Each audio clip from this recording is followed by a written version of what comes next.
ஆனா மேடம் பத்தி கொஞ்சம் இன்ட்ரடக்ஷன் கொடுத்துருங்க. நான் கொடுப்பேன்.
அண்ணா நான் தொடங்கிடுறேன்.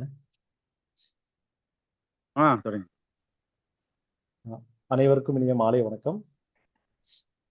தமிழகத்தின் பௌத்தத்தை மீட்டெடுக்கும் முயற்சியாக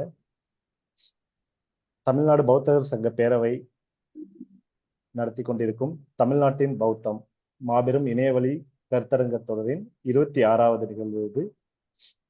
இந்நிகழ்வின் தலைப்பாக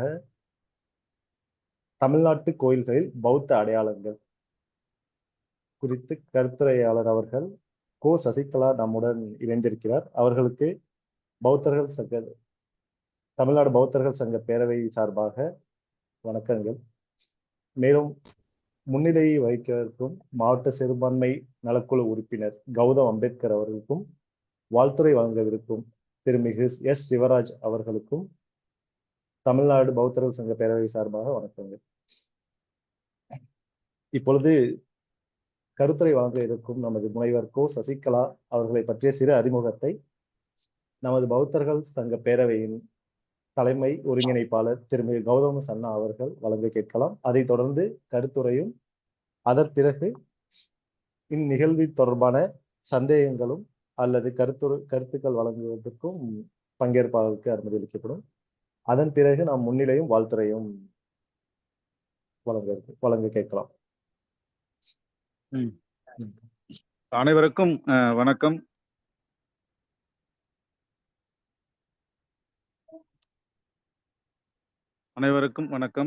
தமிழ்நாடு பௌத்தர்கள் சங்க பேரவை கடந்த 3.5 ஆண்டுகளாக செய்து வருகின்ற பல்வேறு பணிகள் பற்றி உங்களுக்கு தெரிந்திருக்கும். அதில் மிக முக்கியமான அறிவு சார்ந்த பணியாகவும் ஆய்வு சார்ந்த பணியாகவும் இணையதளத்தின் மூலமாக தமிழ்நாட்டில் பௌத்தம் தலைப்பின் கீழ் பல்வேறு அறிஞர்கள் தங்களது ஆய்வுகளையும் கருத்துக்களையும் முன்வைத்து வருகின்றார்கள். இது ஒரு பெரும் திட்டத்தினுடைய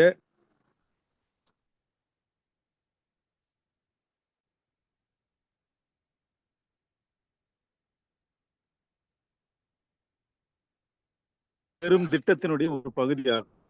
2 வாரங்கள் தொடர்ந்து நடைபெறும் இந்த நிகழ்வின் இறுதியிலே அனைத்து அறிஞர்களின் கட்டுரைகளும் தொகுக்கப்பட்டு ஒரு பெரும் நூலாக 3 தொகுதிகளாக வெளியிடப்படுகின்ற ஒரு திட்டத்தின் அடிப்படையிலே இது செயல்படுத்தப்பட்டு வருகின்றது.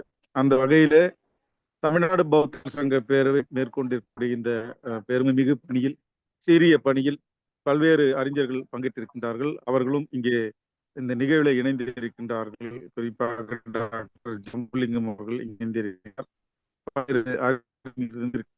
நிலையிலே சசிகலா அவர்கள் இணைந்து தொல்லியல் நாட்டில் தமிழ்நாட்டு பௌத்தம் என்கின்ற தலைப்பில் அவரது ஆய்வு வைக்க சசிகலா அவர்கள் சிறந்த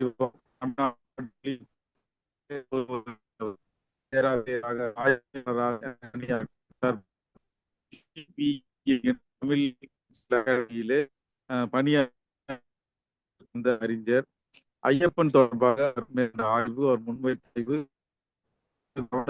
விவாதங்களை அது மட்டும் இல்லாமல் பல்வேறு கோயில்களில் இருக்கக்கூடிய தெய்வங்கள் வரலாறு கொண்ட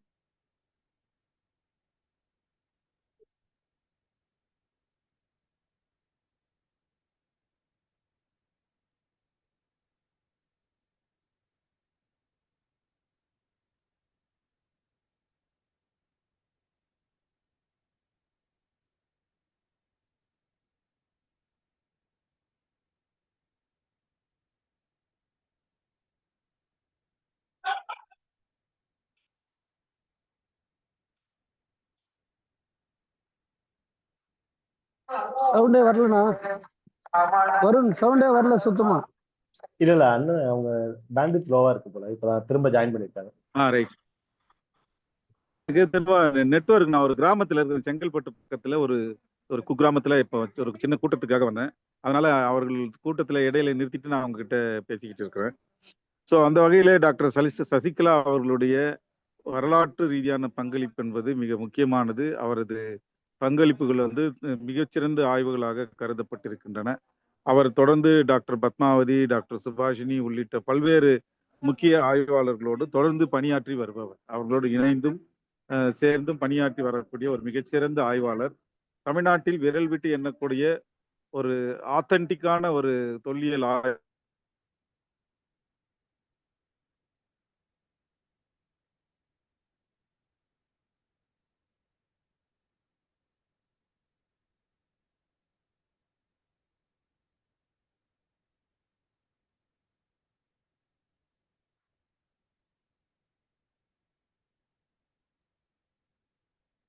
சசிகலா அவர்களை பார்க்கின்றேன்.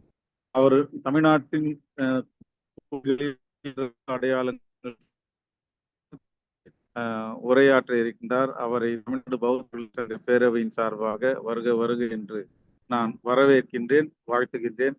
எனக்கு இணைப்பு வந்து சரியாக இல்லாத காரணத்தினால் நான் இத்துடன் என்னுடைய உரையை நிறைவு செய்து கருத்து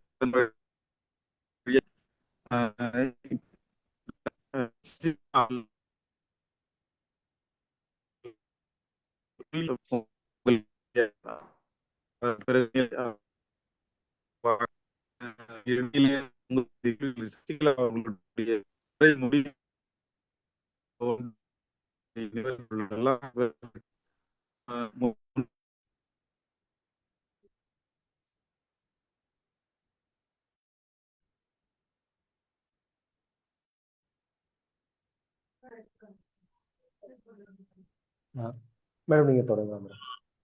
நன்றி ஜனதா, நன்றி. அனைவருக்கும் வணக்கம்.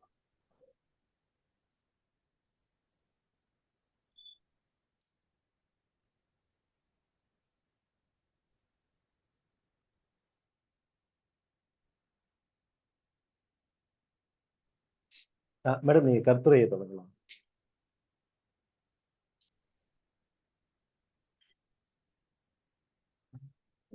மேடம் நீங்க மியூட்ல இருக்கீங்க, பேசுறது கேக்குதா மேடம்? மியூட்ல இருக்கீங்க மேடம்.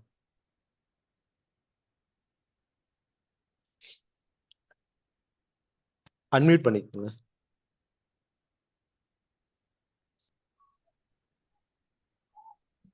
கேக்குதா சார்? கேக்குது மேடம்.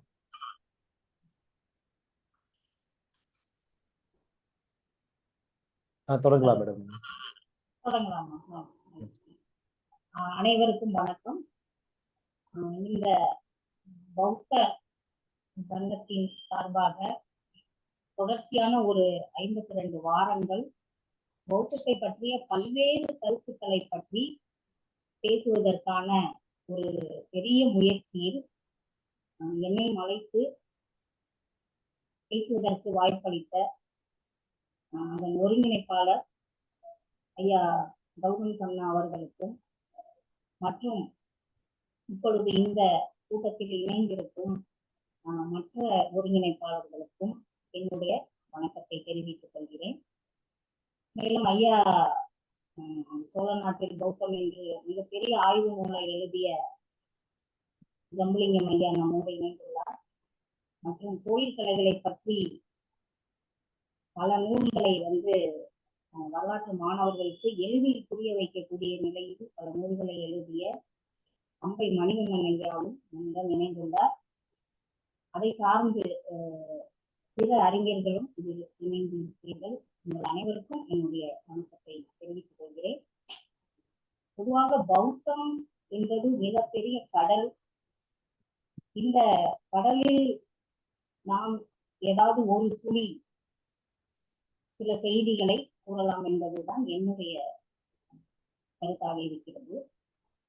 பொதுவாக பௌத்தத்தை பற்றி பல்வேறு பௌத்தத்திலே பல பிரிவுகள் ஒவ்வொன்றிலும் கருத்துவியல் ரீதியாகவும் தத்துவ ரீதியாகவும் வாழ்வியல் ரீதியாகவும் பல்வேறு கருத்துக்கள் காலந்தோறும் புத்த தோன்றிய காலத்தில் இருந்து காலந்தோறும் அது பல பேரரசுகளை கடந்தும் இன்றைய நிலை வரை அது பயணித்துக் கொண்டே இருக்கிறது. அதனால் பல்வேறு தத்துவார்த்தங்களையும் வாழ்வியல் நிலைகளையும் அது பார்த்து கொண்டே பயணித்து வந்தது. அதனால் இந்த பௌத்தத்தை பற்றி நாம் ஒரு பெரிய பார்க்கடலில் ஒரு துளியை நக்குகின்ற ஒரு உயிரினத்தை போன்றவர்கள் தான் நாம் என்பதாகத்தான் நான் கருதுகிறேன். அந்த வகையில் இந்த பௌத்தம் தமிழ்நாட்டில் பௌத்தத்தின் அடையாளங்களாக எனக்கு முன்பாக அறிஞர்கள் எல்லாம் பேசியிருக்கிறார்கள். குறிப்பாக தொழில் அறிஞர்களுக்காக அம்மா பத்மாவதி அம்மையார், செல்வகுமார் ஐயா மற்றும் ராஜவேல் ஐயா போன்றவர்கள் தொல்லியல் மற்றும் வரலாற்று நோக்கில் பௌத்தத்தை மிக அழகாக எடுத்துரைத்திருக்கிறார்கள். மேலும் சோழ நாட்டில் பௌத்தத்தை பற்றியும் கடலூர் மாவட்டம் போன்ற தொண்டை மண்டலத்தின் பௌத்தத்தை பற்றியும் அறிஞர்கள் எடுத்துரைத்தார்கள். இனியும் அதை பற்றிய ஒரு ஆழ்ந்த சிந்தனையுடைய கருத்துக்கள் வர இருக்கின்றன. இந்த வகையில் என்னுடைய பௌத்தத்தை பற்றிய என்னுடைய ஆய்வில் சில கருத்துக்கள், அதாவது இந்த பௌத்தத்தை பற்றிய பல சங்க காலத்தில் இருந்து அதன் தொடர்ச்சியாக களப்பிரர் காலம் மற்றும் இடைக்காலத்தினுடைய பேரரசுகளின் காலம், அந்த பேரரசுகளுக்கு முன்பாக விளங்கிய பக்தி காலத்தில் இந்த பௌத்தம் எவ்வாறெல்லாம் தாக்கப்பட்டது இலக்கியம் வாயிலாக, இது போன்ற பல நிலைகளை கடந்து ஒரு கடையனுக்கும் கடைத்தேற்றம் என்ற ஒரு சாதாரண மக்களின் வாழ்வியலில் பௌத்தம் எவ்வாறு நிகழ்ந்தது என்பதை பற்றிய ஒரு மைக்ரோ ஸ்டடி, அதாவது ஒரு நுணுகிய ஆய்வாகத்தான் என்னுடைய கருத்தை முன்வைக்கிறேன். அந்த வகையில் பௌத்தத்தை பற்றி முதலில் நான் எடுத்துக்கொள்வது மதுரை காந்தியில் சொல்லக்கூடிய அந்த கடவுள் பள்ளி என்ற சொல், அந்த பாடலில் வருகின்ற கடவுள் பள்ளி.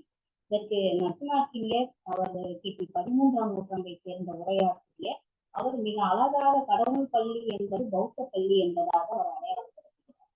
இந்த கடவுள் என்ற இந்த கான்செப்ட், இந்த கருத்தியல், இந்த நோக்கு பௌத்தத்திற்காக அவர் இதை சொன்னவர் அவர் பாரத்வாஜ கோத்திரத்தை சேர்ந்தவர். அவர் ஒரு பிராமண வகுப்பினர், அவர் தான் அதை சொல்றாரு. அதனால நாம இந்த கருத்தை மிகவும் உள்வாங்க வேண்டிய நிலையில் இருக்கணும். இந்த கடவுள் என்ற ஒரு கருத்தியல் இருக்கு, இந்த பிரபஞ்சத்தின் தோற்றம், இதன் படைப்பு பற்றிய கருத்துகள், இதனுடைய ஊழிக்காலத்தில் இதன் அழிவு, உயிர்களின் உற்பத்தி, இது போன்ற பல்வேறு பிரபஞ்ச இயக்கத்தினுடைய தத்துவார்த்தங்களை கொண்டதுதான் இந்த கடவுள் கருத்தியல். இந்த கடவுள் பற்றிய கருத்தியலுக்கு அவர் பௌத்தத்தை கூறுவது என்பது ஒரு ஒரு உண்மையை மறைக்க இயலாத தன்மையில் தமிழ்கூறு நலுவகம் அதை எடுத்து காட்டிவிட்டது என்றுதான் நான் கருதுகிறேன்.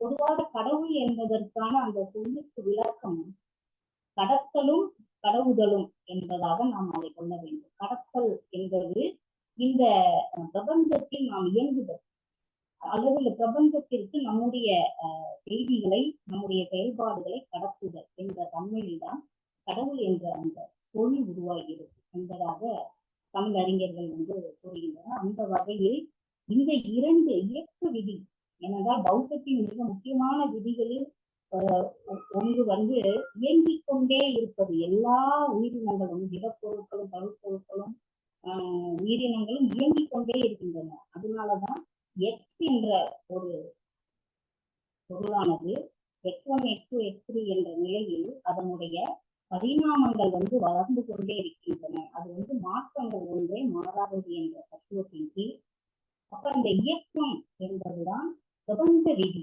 எது ஒன்று இயங்குகிறதோ அது வாழும். அதுதான் உலகில் வாழும் நிலை பெறும் என்பதான ஒரு மிகப்பெரிய ஒரு தத்துவத்தை பௌத்தம் முதலில் முன்னெடுத்து அந்த வகையில் இந்த இந்த கருத்தியல் கோட்பாடானது முதலில் பௌத்தம் ஒரு பொருள் முதல்வாத கோட்பாடு, அதாவது மக்களினுடைய வாழ்வியல், மக்களினுடைய நம்பிக்கைகள், மக்களினுடைய துன்பங்களுக்கான காரணம், இதன் கேள்விகளில் எழுந்ததுதான் பௌத்தம். அதாவது வறுமை, பிணி, மூப்பு, இறப்பு என்ற இந்த 4 நிலைகளுக்குமான காரணங்கள் எவை என்று ஆராய்ந்ததன் விளைவாகத்தான் புத்தர் ஒரு ஞானத்தை அடைந்தார். அதன் விளைவாக எழுந்ததுதான் இந்த பௌத்த மதம். அதில் பல ஆற்றோட்டத்தில், பல நீரோடையில் பல தேர்வது போல் பல தத்துவங்கள் தேர்ந்தன. பௌத்தம் மிகப்பெரிய விருட்சமாக வளர்ந்து விட்டது. எனினும் அடிப்படை கோட்பாடாக புத்தர் முன்வைத்தது என்பது ஒரு பழங்குடி மரபை. பழங்குடி மரபு என்பது அந்த பழங்குடி பண்பாட்டினுடைய நம்பிக்கைகளையும் அவர்களுடைய அந்த வாழ்வியல் அடிப்படை நோக்கங்களையும் தான் கொண்டது. அதனாலதான் மீண்டும் மீண்டும் இந்த உலகத்தில் நிலையாமையை பற்றி பேசும்போதெல்லாம் நாம் பௌத்தத்தை பேசுகின்ற ஒரு தன்மை இருக்கிறது. ஏனென்றால் முதல் காஞ்சி நிலையாமையை பற்றி மன்னனுக்கு எடுத்துரைக்கின்ற ஒரு முக்கியமான இலக்கியம். அதில் கடவுள் பள்ளி என்று பௌத்த பள்ளி குறிப்பிடப்பட்டிருப்பது பௌத்தத்திற்கான ஒரு தனி சிறப்பாக அதை நாம் கருதுகிறோம். இந்த எடுத்த உடனே பௌத்தம் ஒரு கருத்தியல் ரீதியான தத்துவார்த்த அடிப்படையிலான போதனைகளைத்தான் மக்களுக்கு உரைத்ததா என்று பார்த்தால் அது அப்படி இல்லை என்றுதான் கூற வேண்டும். அதில்தான் புத்தர் நமக்கு அந்த 8 வகையான போதனைகளை கூறுகின்ற ஆசையை அடக்குதல் முதலான 8 வகையான நன்னடத்தை விதிகளை கூறுகின்றார். அப்ப அதில் அந்த வகையான வாழ்வியல் அமைந்த பின்பு, வாழ்க்கை நெருங்கி அந்த மாதிரியாக சென்ற பின்பு நமக்கு எவ்வாறாக இந்த இரு உலகத்து இயற்கை கோட்பாடு, அதாவது வீடு பேறு என்று சொல்லப்படுகின்ற மறு உலக கோட்பாடு என்ற சிந்தனை, அந்த மறு உலக கோட்பாடை பற்றிய சிந்தனை இந்த உலகத்தில் வாழ்வாங்க வாழ்பவர்கள் அறத்தின் வழியாக அறத்தினை கைப்பற்றி தர்மத்தின் நெறியில் வாழ்பவர்கள் வீடு பெற்றை அடைவர் என்பது சொல்லாமல் சொல்லப்பட்ட ஒரு மரபாக புத்தரினுடைய சமபதத்தில் அதுதான் அடிப்படை வேர். அதுதான் அதிலிருந்து கிளர்ந்த ஒன்றொன்றும் தான் நம்ம பார்க்கின்ற எல்லா விதமான தேரவாதத்தில் தொடங்கி நாகார்ஜுனருடைய அந்த சூன்யவாதம் வரை பல வாத தத்துவங்கள் தோன்றி மகாயானம் என்ற மிகப்பெரிய அந்த பெருவழியில் அனைத்து விதமான கடவுள்களும் நம்பிக்கைகளும் பக்தி இயக்கம் போன்ற ஒரு கடவுளை பற்றி பேசாத, கடவுளை பற்றிய அகாத சத்துருவின் கேள்விக்கு அமைதி காத்து நின்ற புத்தரையே கடவுளாக்கிய தன்மை, இவை எல்லாவற்றையும் நாம் பார்க்கிறோம் மகாயானத்தில். இப்ப இது எல்லாம் சேர்ந்த ஒன்றாக ஒரு பிரமிக்கத்தக்க ஒரு பௌத்தம் என்பது தமிழகத்தில் எவ்வாறு இருந்தது? ஏனென்றால் தமிழ் நிலம் என்பது எல்லா விதமான தத்துவங்களுக்கும் சமயங்களுக்கும் அது இடம் கொடுத்த ஒரு நிலமாக இருந்தது. ஏனென்றால் இப்ப தமிழும் பௌத்தமும், தமிழும் சமணமும் என்று நாம் பேசும் பொழுது, அப்ப இந்த தமிழ் வேறு பௌத்தம் வேறா, தமிழ் வேறு சமணம் வேறா என்ற ஒரு கேள்வி நாம் முன்வைத்தோம். ஆனால் தமிழ் நிலம் என்பது அதனுடைய மொழிக்கும் அதனுடைய அந்த இணை சார்ந்த மக்களுக்குமானது. அது ஒரு ஒரு நிறுவனப்படுத்தப்பட்ட சமயத்தை அது கொண்டிருக்கவில்லை. அப்ப இந்த தமிழ் கூட நல்லுலகத்திற்கு இந்த மொழிக்கு பௌத்தம் என்ற ஒரு சமயம் அது என்ன கொடை செய்தது என்பதாகத்தான் நாம் இது பார்க்க வேண்டும். அதாவது இந்த பௌத்தம் தமிழோடு எவ்வாறு ஒரு இரண்டர கலந்த நிலையில் இருந்தது என்பதைத்தான் நாம் பார்க்க வேண்டும். அப்படி பார்க்கும் பொழுதுதான் அந்த பௌத்தத்தை தழுவிய மக்களே மன்னர்களாக ஒரு ஆட்சி செய்தார்கள் என்பதை நாம் இந்த தலபுரர்களுடைய வரலாற்றில் நாம் பார்க்கின்றோம். இந்த நிலைக்கு முன்பாக முதலில் பௌத்தத்தினுடைய வழிபாட்டு மரபில் முதலில் நாம் முன்வைப்பது தாராதேவி என்ற அந்த பெண் தெய்வத்தை. இந்த தாராதேவி என்ற பெண் தெய்வம், இந்த தெய்வம் தான் மணிமேகலா தெய்வம் என்று பல அறிஞர்களால் அது உறுதிப்படுத்தப்படுகிறது. பௌத்த அறிஞர்களாலும் அதை வரலாற்று அறிஞர்களும் தாராதேவி தான் மணிமேகலா தெய்வம் என்பதாக அவர்கள் குறிப்பிடுகிறார். இந்த தாராதேவி என்பது, தாரா என்பதே நமக்கு தெரியும், தாரா என்பது தாரகை, விண்ணி. மேடம் சாரி மேடம், இடையூறுக்கு மன்னிக்கணும். ஒரு கொஞ்சம் டிஸ்டர்பன்ஸ் இருக்கு மேடம் ஆடியோ வாய்ஸ்ல. மைக் ஏதோ சவுண்ட் வருதா இல்லைன்னு தெரியல. முன்னாடி ஆனா நீங்க செக் பண்றப்ப இல்ல அது. மத்த எல்லாருக்கும் கிளியரா இருக்கா? யாராவது அட்மிட் பண்ணிட்டு சொல்ல முடியுமா? கொஞ்சம் பர்னிங்கா இருக்கு, நாய்ஸா இருக்கு வாய்ஸ். ஆமா, நாய்ஸாவும் இருக்கு. இது சவுண்ட் இது லவுடா இல்ல, கொஞ்சம் கிளாரிட்டி இல்ல. ஓ, இப்ப பேசுங்க மேடம், கொஞ்சம் நல்லா இருக்கு.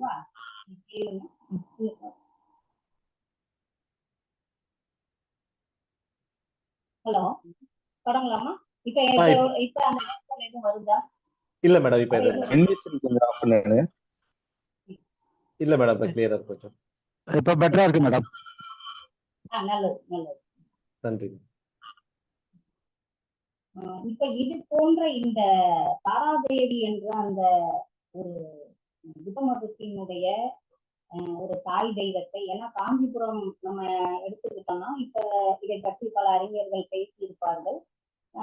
காஞ்சி காமாட்சியே வந்து தாராதேவி தான், அல்லது அந்த கரிக்கு மேல் அமர்ந்தாள் என்ற அந்த தேவி, அவளும் தாராதேவியாக தான் இருப்பாள் என்ற பல கருதுகோள்கள் முன்வைக்கப்படுகின்றன. இது வரலாற்று ஆய்வாளர்களால் இது உறுதிப்படுத்தப்படவும் செய்யலாம். ஏனென்றால் முதலில் வந்து வாழ்வியலுக்கான நிலைப்பாடான இந்த வறுமை, பிணி, மூப்பு, இவற்றிலிருந்து இந்த மக்களை விடுவிக்க வேண்டும் என்பதுதான் முதல் ஒரு கோட்பாடாக பௌத்தத்தில் இருந்ததனால், இந்த தாய் தெய்வம் என்பவள் உணவே வந்து பிரம்மமாக இருப்பதால் அந்த உணவை வழங்குகின்ற ஒரு தெய்வமாக தாராதேவியை இந்த தமிழகத்தினுடைய ஒரு நிலைப்பாடான ஒரு தாய்வழி சமூகத்தின் ஒரு நிலைப்பாடாக விளங்குகின்ற ஒரு தாய் தெய்வத்தை தாராதேவி என்று பௌத்தத்தில் சிறப்பு பெற்று விளங்குகின்ற தெய்வம் வந்து இதோட ஒன்றிணைந்து இந்த தெய்வத்தினுடைய செயல்பாடாக முதலில் வந்து உயிர்களுக்கு உணவளித்தல் என்ற தன்மையில் தான் அது முதல்ல வந்து இங்க நிலை பெறும். அதுலதான் வந்து மணிமேகலையினுடைய அந்த பாத்திர சிறப்பு வந்து நமக்கு புரியும். அப்ப அன்னமிடுதல், பசித்தோருக்கு அன்னமிடுதல், உடல் ஊனமுற்றோருக்கும் பிணியுற்றோருக்கும் முதியோருக்கும் வந்து உணவளித்து அவர்களை அடைக்கலம் கொடுத்தல் என்பதுதான் உலகின் தலை சிறந்த அறமாக சொல்லப்படுது. அதுதான் பௌத்தத்திற்கு வந்து முக்கியமான கோட்பாடாக விளங்கியது. அப்ப இதே தாராதேவி மறு உலகத்தை பற்றிய கோட்பாடாக மாறும் பொழுது, அப்ப வந்து எப்படின்னா இந்த தாராதேவியினுடைய அந்த கோட்பாடை வந்து அந்த அரைக்கோளம் அந்த பிரபஞ்சத்தினுடைய தோற்றம் வந்து நாம் வந்து பூவுலகில் இருந்து பிரபஞ்சத்தை நோக்கும் பொழுது அதனுடைய ஒரு பகுதி நமக்கு தெரிவதாக, ஒரு அரைக்கோள வட்ட வடிவமாக நமக்கு தெரிவதாக, அதுதான் வந்து அவர்களுடைய அந்த விகாரைகள் வந்து அந்த அரைக்கோள வடிவத்தில், அதாவது லாட வடிவத்தில் பௌத்த விகாரைகள் நாம கட்டுவதனுடைய நோக்கமே அதுதான். அதுதான் அந்த தத்துவ அடிப்படையில் அந்த பௌத்த விகாரைகள் எப்படி கட்டப்பட்டன. சாரி மேடம், நீங்க ஸ்லைடும் ஷேர் பண்ணல. இப்ப வருங்களா மேடம் ஸ்லைடு இல்ல இனிமேல்? ஓகே.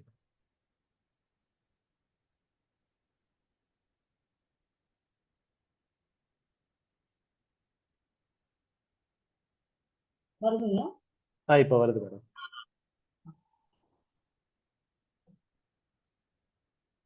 இப்ப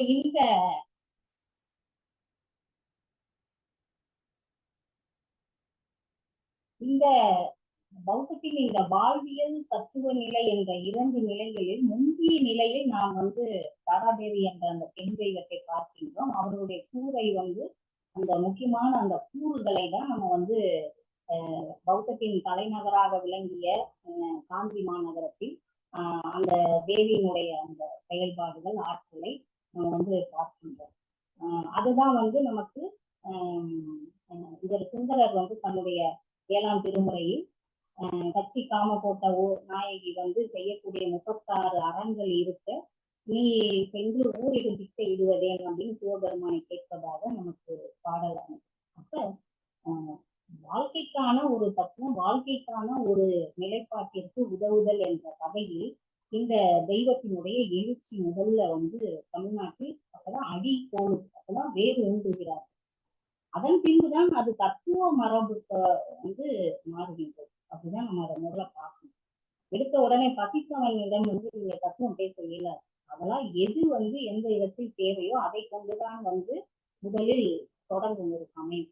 அந்த வகையில் இந்த தாராதேவி, அதன் பின்பு தாராதேவியினுடைய இந்த தாராதேவி என்பதே நான் ஏற்கனவே சொன்னது போல் இந்த கடவுள், அதாவது இயக்கம், அதுதான் இயக்கி, அந்த இயக்கியர் யக்ஷிகள் என்று சொல்லக்கூடிய இயல்பு நிலையில் இருக்கக்கூடிய சக்திகள், இவை பிரபஞ்சத்தோடு தொடர்புடையவையாக. அப்ப அந்த பிரபஞ்சத்தை முழுவதுமாக பிரபஞ்சத்தினுடைய தோற்றம், அதை ஒரு அரைக்கோள வடிவமாக அவர்கள் காண்கிறார் பௌத்தர்கள். அந்த அரைக்கோள வடிவத்தில் பிரபஞ்சத்தோடு இந்த ஆன்மா தொடர்பு படுத்தப்படும் என்பதன் காரணமாகத்தான் அவர்கள் அமைக்கின்ற அந்த விகாரைகளினுடைய வடிவ அமைப்பு அந்த லாட வடிவத்தில் அது அமைந்திருக்கிறது. இந்த லாட வடிவத்தினுடைய இது பிரபஞ்சத்தினுடைய ஒரு தோற்ற அமைப்பை கொண்டு இலங்கையில நடைபெற்ற ஒரு அகழாய்வில் சக்கரவாள கோட்டம் என்பது அகழாய்வில் தோண்டி எடுக்கப்பட்டது. ஒரு பெருங்கற்கால ஈம சின்னத்துக்குள்ள ஒரு சக்கரவாள கோட்டம் தோண்டி எடுக்கப்பட்டது. சக்கரவாள கோட்டம் என்பது என்னன்னா பிரபஞ்சத்தினுடைய ஒரு மினியேச்சர். பிரபஞ்சம் எப்படி அமைந்திருக்கும், அதில் கோள்களும் நட்சத்திரங்களும் மற்றும் அந்த பால்வெளி மண்டலமும் எவ்வாறெல்லாம் அமைந்திருக்கும் என்பதை ஒரு கிரியேட்டிவாக எல்லாமே புதுமண்ணில் செய்து அந்த அரசனை புதைத்த இடத்தில் அந்த சக்கரவாளத்தையும் வைப்பது வழக்கம். அதாவது இது எகிப்து பிரமிடுகளினுடைய ஒரு கான்செப்ட்ல நம்ம இதை புரிஞ்சுக்கணும். அப்ப இந்த சக்கரவாள கோட்டம் என்பது பிரபஞ்ச இயக்க விதியை பற்றி கூறக்கூடிய ஒரு தத்துவ மரபு. இந்த தத்துவ மரபை தாண்டி அது எனது ஒரு இருவுலக கோட்பாட்டை கூறுகின்றது. அதாவது மறு உலகம் என்பது இந்த ஆன்மா அதனோடு தொடர்பு படுத்தப்பட வேண்டும் என்பதற்காக அந்த உயர்ந்தோன் அரசன் தலைவன் இறக்கும் பொழுது அவர்களை இந்த மாதிரி புதைத்து அதற்கு அருகில் இந்த சக்கரவாள கோட்டத்தை அமைத்தல். இதுக்கு முன்னோடிதான் விகாரையாக அந்த பிரபஞ்சத்தையே லாட வடிவத்தில் காட்டுதல் என்பது. இது மிகப்பெரிய பௌத்த கட்டடக்கலை மரபில் இந்த வடிவம் என்பது மிக முக்கியமான ஒன்று. இப்ப இந்த ஒரு சக்கரவாள கோட்டம் என்ற இந்த தாக்கம் இருக்கு. அந்த உயிர்கள் உலகை நீக்க பின்னர் இந்த ஆன்மா அந்த பிரபஞ்ச சக்தியோடு இயக்கத்தோடு இணைதல் என்பதான இந்த அடிப்படை நம்பிக்கை எழுந்ததைதான் நம்முடைய இந்த தமிழகத்தினுடைய பெருங்கற்கால ஈம சின்னம். இந்த பெருங்கற்கால ஈம சின்னங்களினுடைய இந்த தன்மை நமக்கு வடக்கிலிருந்து வந்ததா அல்லது இங்கிருந்தே தோன்றியதா என்பதெல்லாம் மறு கேள்வி. ஆனால் இந்த புதுமையான இந்த கான்செப்ட் எல்லா இடத்திலும் இருக்கின்றது என்பதுதான் நமக்கு இந்த கல் வட்டத்தின் நடுவே உள்ள கற்பதுக்கை என்று சொல்ல, அதாவது பூமிக்கு அடியில இந்த மாதிரி கல் திட்டைகளை தனித்தனி அறைகளாக பிரித்து இதில் இறந்தவர்களை புதைத்து வைத்தார். இப்ப இந்த மாதிரியான புதைத்து வைத்தல் என்ற மரபு ஒரு முக்கியமான ஒரு மரபாக, அதாவது இந்திய துணை கண்டத்தின் ஒரு பூர்வ குடி மரபாக நமக்கு இருந்திருக்கிறதுன்றதுதான் நம்ம பார்க்கிறோம். இதுல இப்ப நமக்கு மிக அரிதாக முழு உடலும் கிடைச்சிருக்கு, எலும்பு கூடும் கிடைச்சிருக்கு, தலை மட்டும் கிடைச்சிருக்குது, எலும்புகள் மட்டும் தனித்தனியாகவும் கிடைச்சிருக்கு. அது எப்படி அவர்கள் புதைத்தார்கள் என்று நமக்கு புதைத்ததுதான், ஆனா அதுல எந்த மாற்றமும் இல்லை. அப்ப இந்த உயிரோடு அந்த புதைத்தல் மரபும் அல்லது அந்த எலும்புகளை வைத்து அதன் மேல் இந்த மாதிரியான நினைவு சின்னங்களை எழுப்பி வழிபடுதல் என்ற மரபும் ஒரு முக்கியமான மரபாக பூர்வ குடிகளை, இந்திய துணைக்கண்டத்தின் பூர்வ குடிகளின் மரபாக இருக்கின்றது. ஏன்னா பௌத்தத்தை நீங்கள் வந்து புதிதாக தோன்றிய ஒரு சமயம் என்றே எடுக்கவே இயலாது. அது வந்து காலங்காலமாக இந்த இந்திய நிலத்தில் என்ன மாதிரியான ஒரு மரபுகள், தொல்குடி பழங்குடிகளின் நம்பிக்கைகள், சடங்குகள், அதனுடைய பண்பாடு இருந்தனவோ அதனோடு சார்ந்ததுதான் பௌத்தம். அதனால் இதனுடைய இந்த இறப்பு சடங்குகளாகட்டும், அதனுடைய வழிபாடாகட்டும், அதனுடைய தத்துவார்ந்த கருத்தியல்களாகட்டும் அனைத்தும் தொல்குடி நிலை மக்களிடமிருந்துதான் பௌத்தம் வந்து ஏற்றுக்கொண்டது. அதனால்தான் பௌத்தத்தை வந்து தமிழர்கள் ஏற்றுக்கொள்ளும் பொழுது மிக எளிதாக அதனுடன் கலக்கின்ற நிலை வந்து ஏற்படும். ஏனென்றால் எந்த ஒரு சமயத்தினர் வந்து உடனடியாக ஆட்சி பீடம் ஏறுவது என்பது வந்து தமிழகத்தை பொறுத்தவரை நடக்காத காரியம். அதை வந்து திறம்பட செய்தது பௌத்தம் என்றால் பௌத்தத்தின் கூறுகள் அனைத்தும் பழங்குடி மரபுகளை கொண்டது. அதனால்தான் இதை வந்து இங்குள்ள வேளாளர்களும் வணிகர்களும் சாமானிய மக்களும், அதாவது கைவினை தொழில் மக்களும் வந்து அதை ஏற்றுக்கொண்டார்.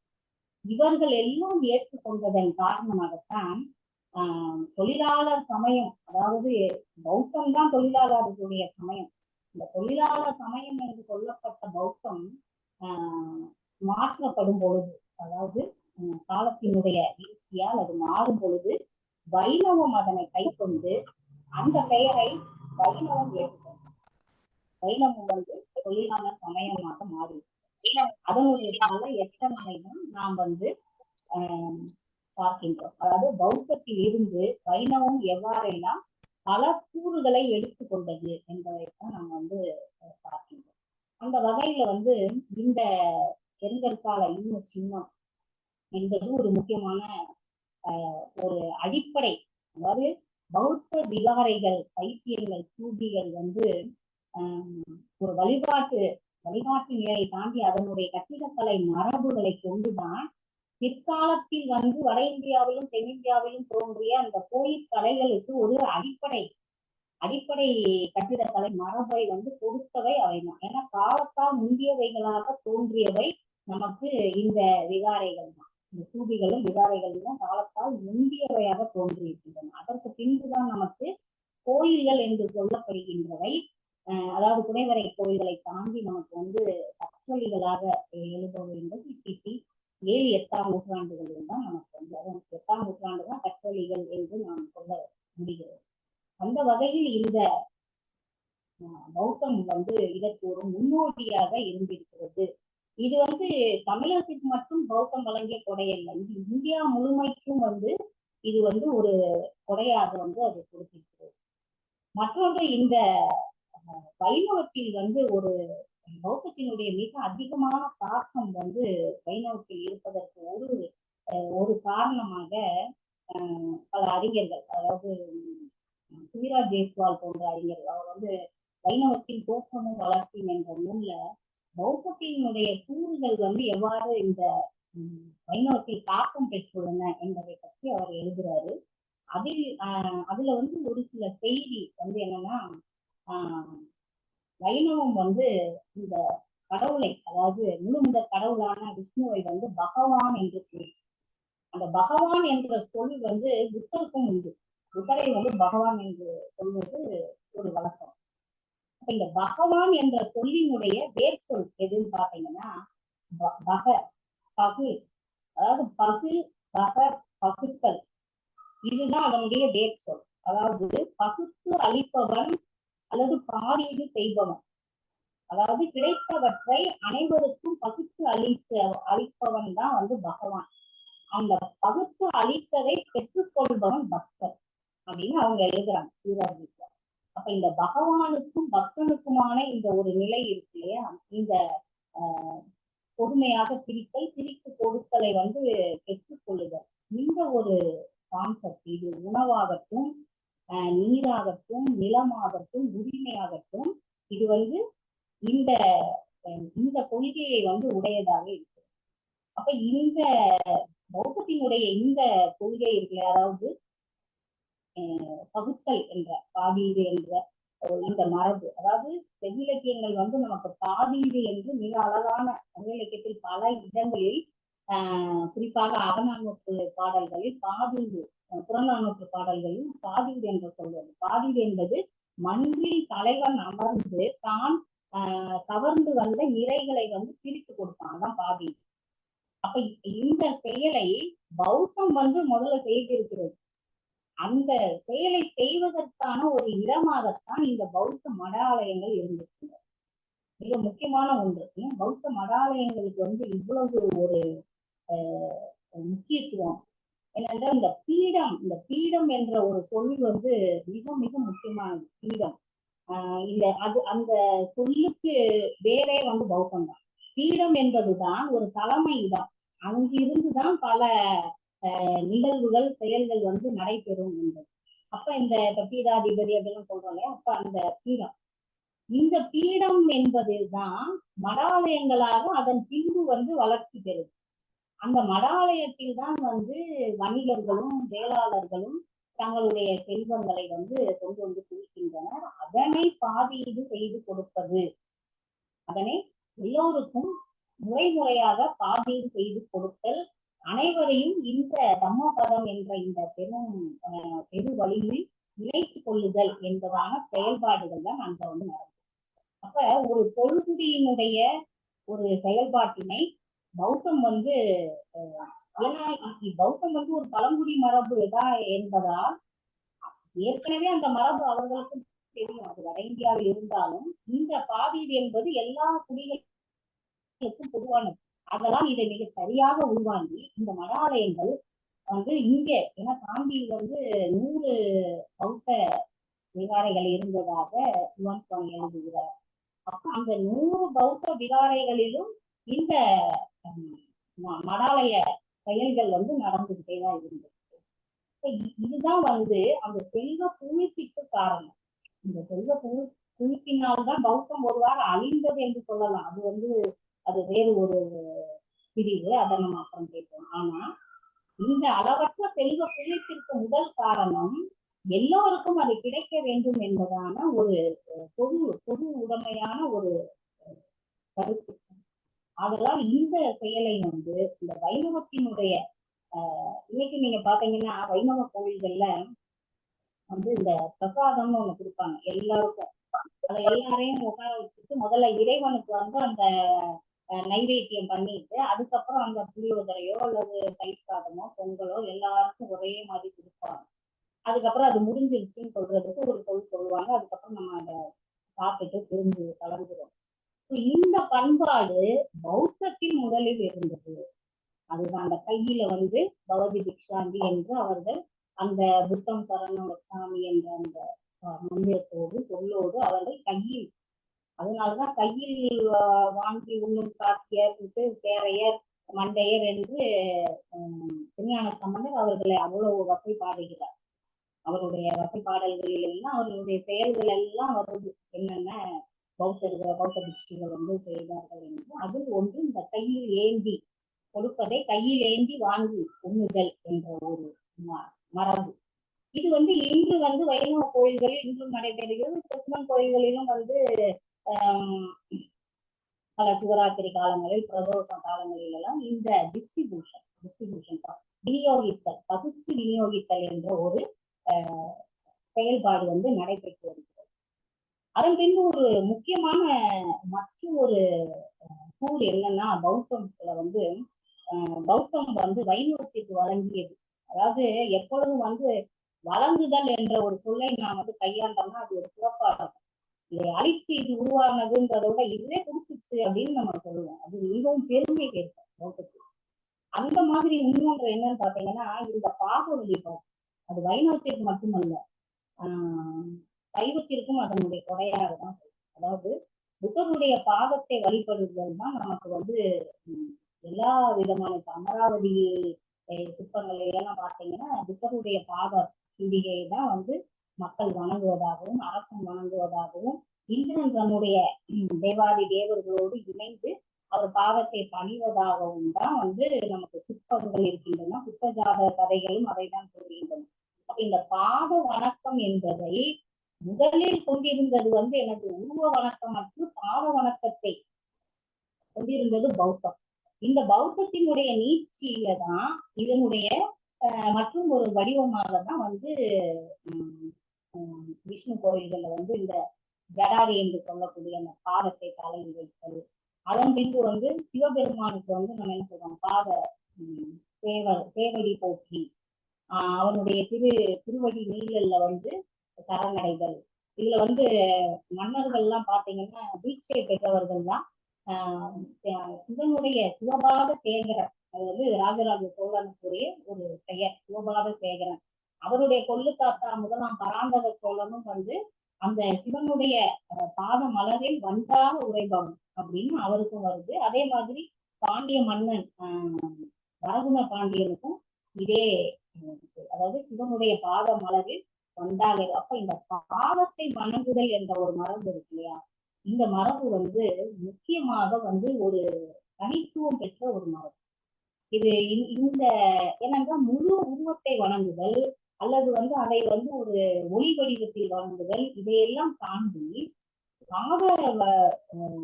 பாதத்தை மட்டும் வணங்குதல் என்ற மரபு. ஏனென்றால் இந்த கோட்பாடுகளே நம்மை பொறுத்தவரை தென்னிந்திய மரபு என்றுதான் இதை சொல்ல வேண்டும். தனியாக தமிழ் மரபு என்று நாம் வந்து அந்த காலத்தை வந்து சொல்ல இயலாது. விஜயமலைக்கு தெற்கே இருக்கின்ற அந்த மரபில் அவதாரங்கள் எல்லாம் வந்து கீழிருந்து மேல் நோக்கி சென்றவைதான். அது வந்து பத்னி தெய்வங்களாகட்டும், வீரர்களுடைய வழிபாடாகட்டும், எல்லாமே இங்கே தோன்றி செயற்கரிய பெயர் செய்து அவர்கள் மேன்மக்களாக இறந்து அவர்கள் தெய்வ நிலையை அடைகின்ற தன்மையை தான் நம்ம வந்து பார்ப்போம். அதுதான் இங்க உள்ள மரபு.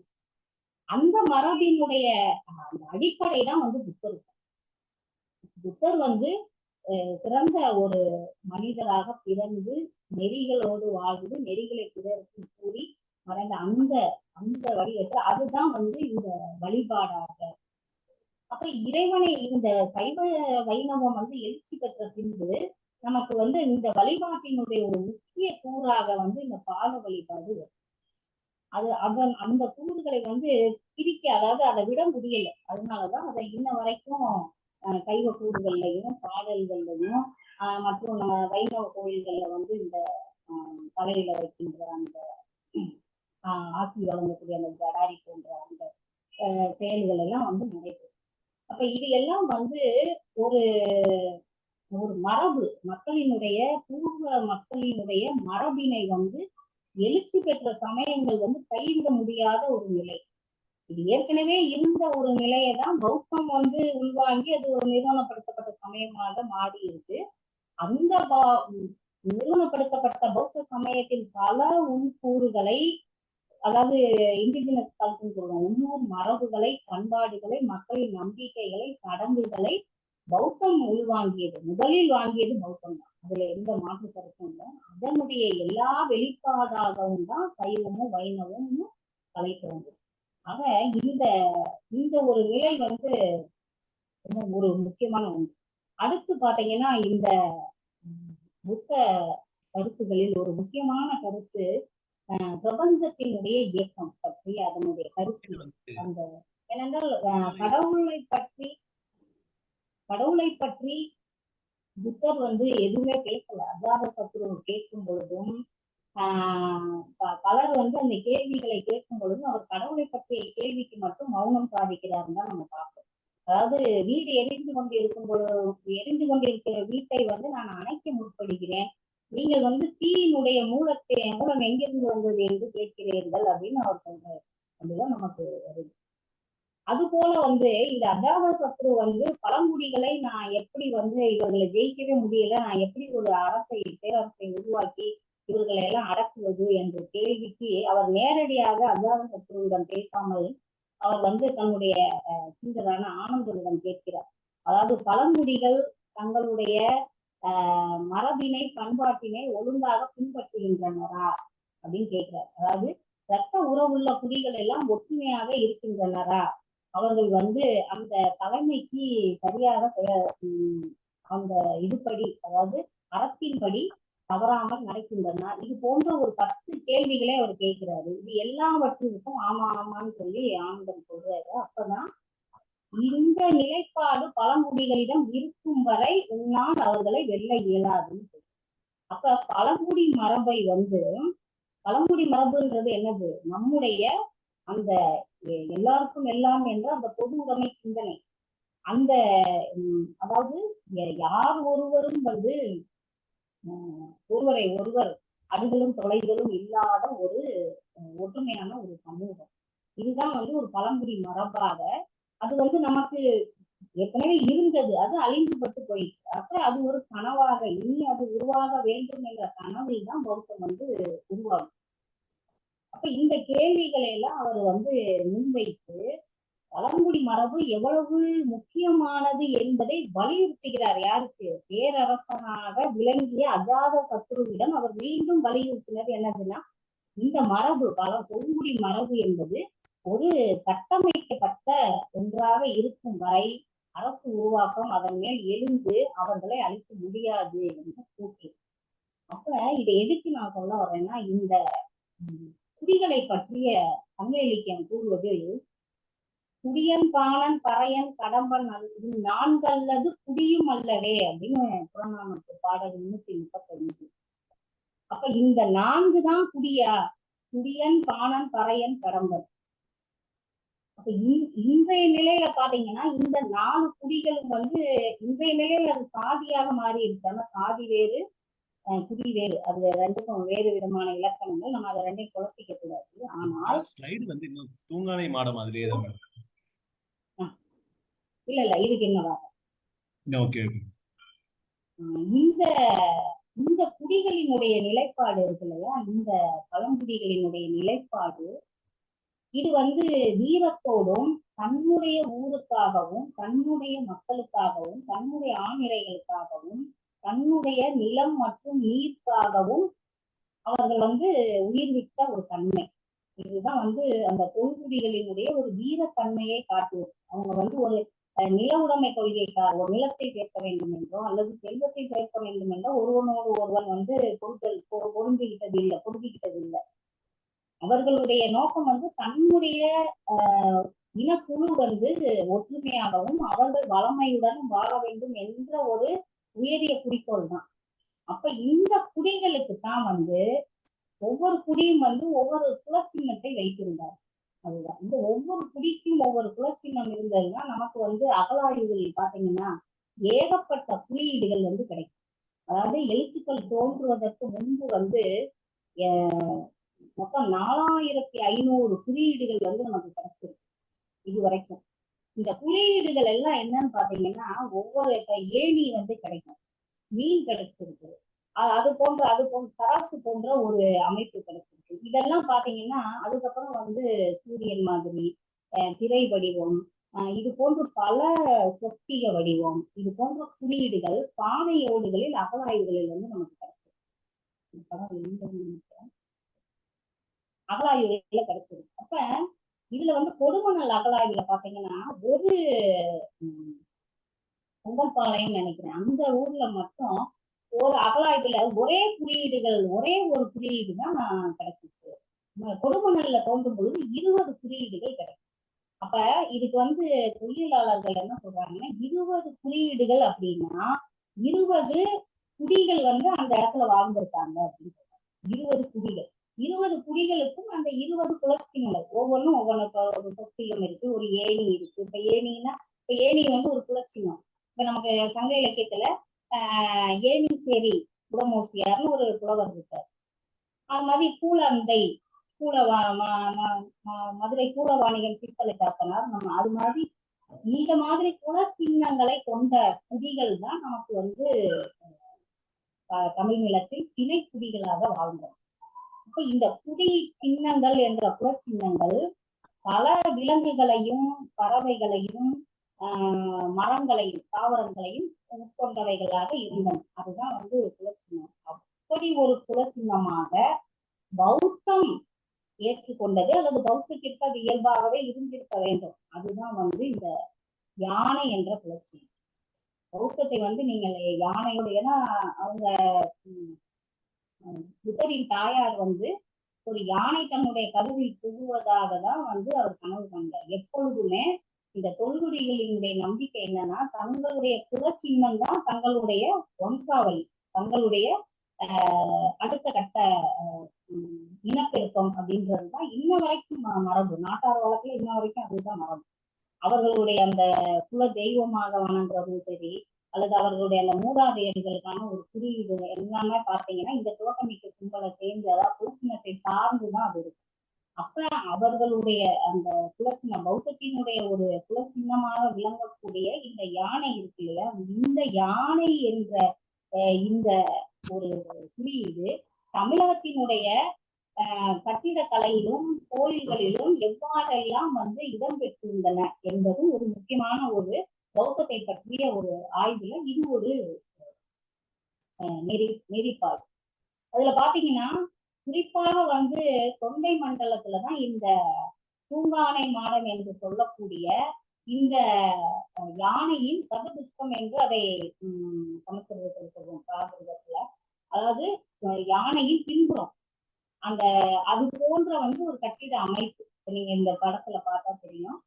இப்ப இது மாமல்லபுரத்தில் இருக்கக்கூடிய யானை போன்ற வடிவத்தில் கட்டப்பட்ட இந்த கோயில் பஞ்சபாண்டவர் ராஜ்யத்துல இது இருக்கு. இதைத்தான் இந்திரனுக்கான கோயில் என்று சொல்வது வழக்கம். ஏன்னா இந்திரனுடைய வாகனம் யானை. இப்ப இந்த மாதிரியான கட்டிடக்கலை இப்ப இது பாத்தீங்கன்னா திருப்பருத்தி கொண்டோம். இப்ப என்னன்னா யானை பௌத்தம் மட்டும்தான் வைத்திருந்ததானா இல்ல, அது சமணமும் வைத்திருந்தது. ஆசிவகமும் யானை தான் குறியீடு அவர்களுக்கும் என்று ஆசிவகத்தினுடைய சித்தாந்தம் கூறுகிறது. அப்ப இந்த யானை என்பது ஏன் யானையை எல்லாரும் ஒரு குலச்சின்னமாக வைத்துக் கொள்வது இவ்வளவு ஈடுபாடு கொண்டிருந்தார்கள் என்று கேட்டால், ஒன்று அது அவர்களுடைய மரபில் இருந்து வந்த ஒன்று. மற்றொன்று யானை அறிவோடு தொடர்புடைய ஒரு இதுக்கு வலிமைக்கும் அறிவுக்குமான ஒரு விலங்காக யானையை எப்பொழுதும் ஒரு குறியீட்டு பொருளாக பார்த்தல் வழக்கம். அந்த வகையில் இந்த பௌத்தம் என்பது முழுமையாக கல்விக்கான ஒரு இடமாக தான் பௌத்தம் இருந்துச்சு தமிழகத்தை பொறுத்தவரை. அதனாலதான் இந்த பள்ளி என்ற சொல்லே பௌத்தம் வழங்கிய கொடை என்று நம்ம சொல்றோம். இப்ப மாங்குளத்துல அகலாய்வு, மாங்குளத்தில் கனி நன்றாசிரியன் என்ற அந்த கல்வெட்டு அந்த கனி நன்றாசிரியன் என்றவர் சமண சமயத்தை சார்ந்தவர் என்ற கருத்தும் இருக்கு. ஆனா அதே நேரத்துல அவர் பௌத்தத்தை சார்ந்தவர். என்னென்றால் இந்த கனி என்ற சொல்லை அஸ்ட்ராலஜர், அதாவது வானியல் அடிப்படையில் அதை கணிக்கக்கூடியவர்கள் என்ற வகையில், ஏன்னா பிரபஞ்சத்தை பற்றிய அறிவுப்படிதான் நமக்கு இந்த இவர்களுடைய விகாரைகளினுடைய தன்மையாகட்டும், இந்த சைத்தன்யங்களுடைய சூதிகளினுடைய அமைப்பெல்லாம் பிரபஞ்சத்தின் இயக்கத்தோடு தொடர்புடைய. ஆதலால் இந்த கனி நந்தாசிரியன் என்பவர், மாங்குளம் கல்வெட்டில் வருகின்ற கனி நந்தாசிரியன் என்பவர் கட்டாயம் பௌத்த சமயத்தை சார்ந்தவராகத்தான் இருக்க வேண்டும். ஏனென்றால் அதுல இந்த கடலன் வலுத்தி என்ற கடல் தலைவனாக, அதாவது நெடுஞ்செழியன், மன்னன் நெடுஞ்செழியனுடைய பெயரும் அதுல வருது, அவனுடைய மகனுடைய பெயரும் வருது இளஞ்செழியன்.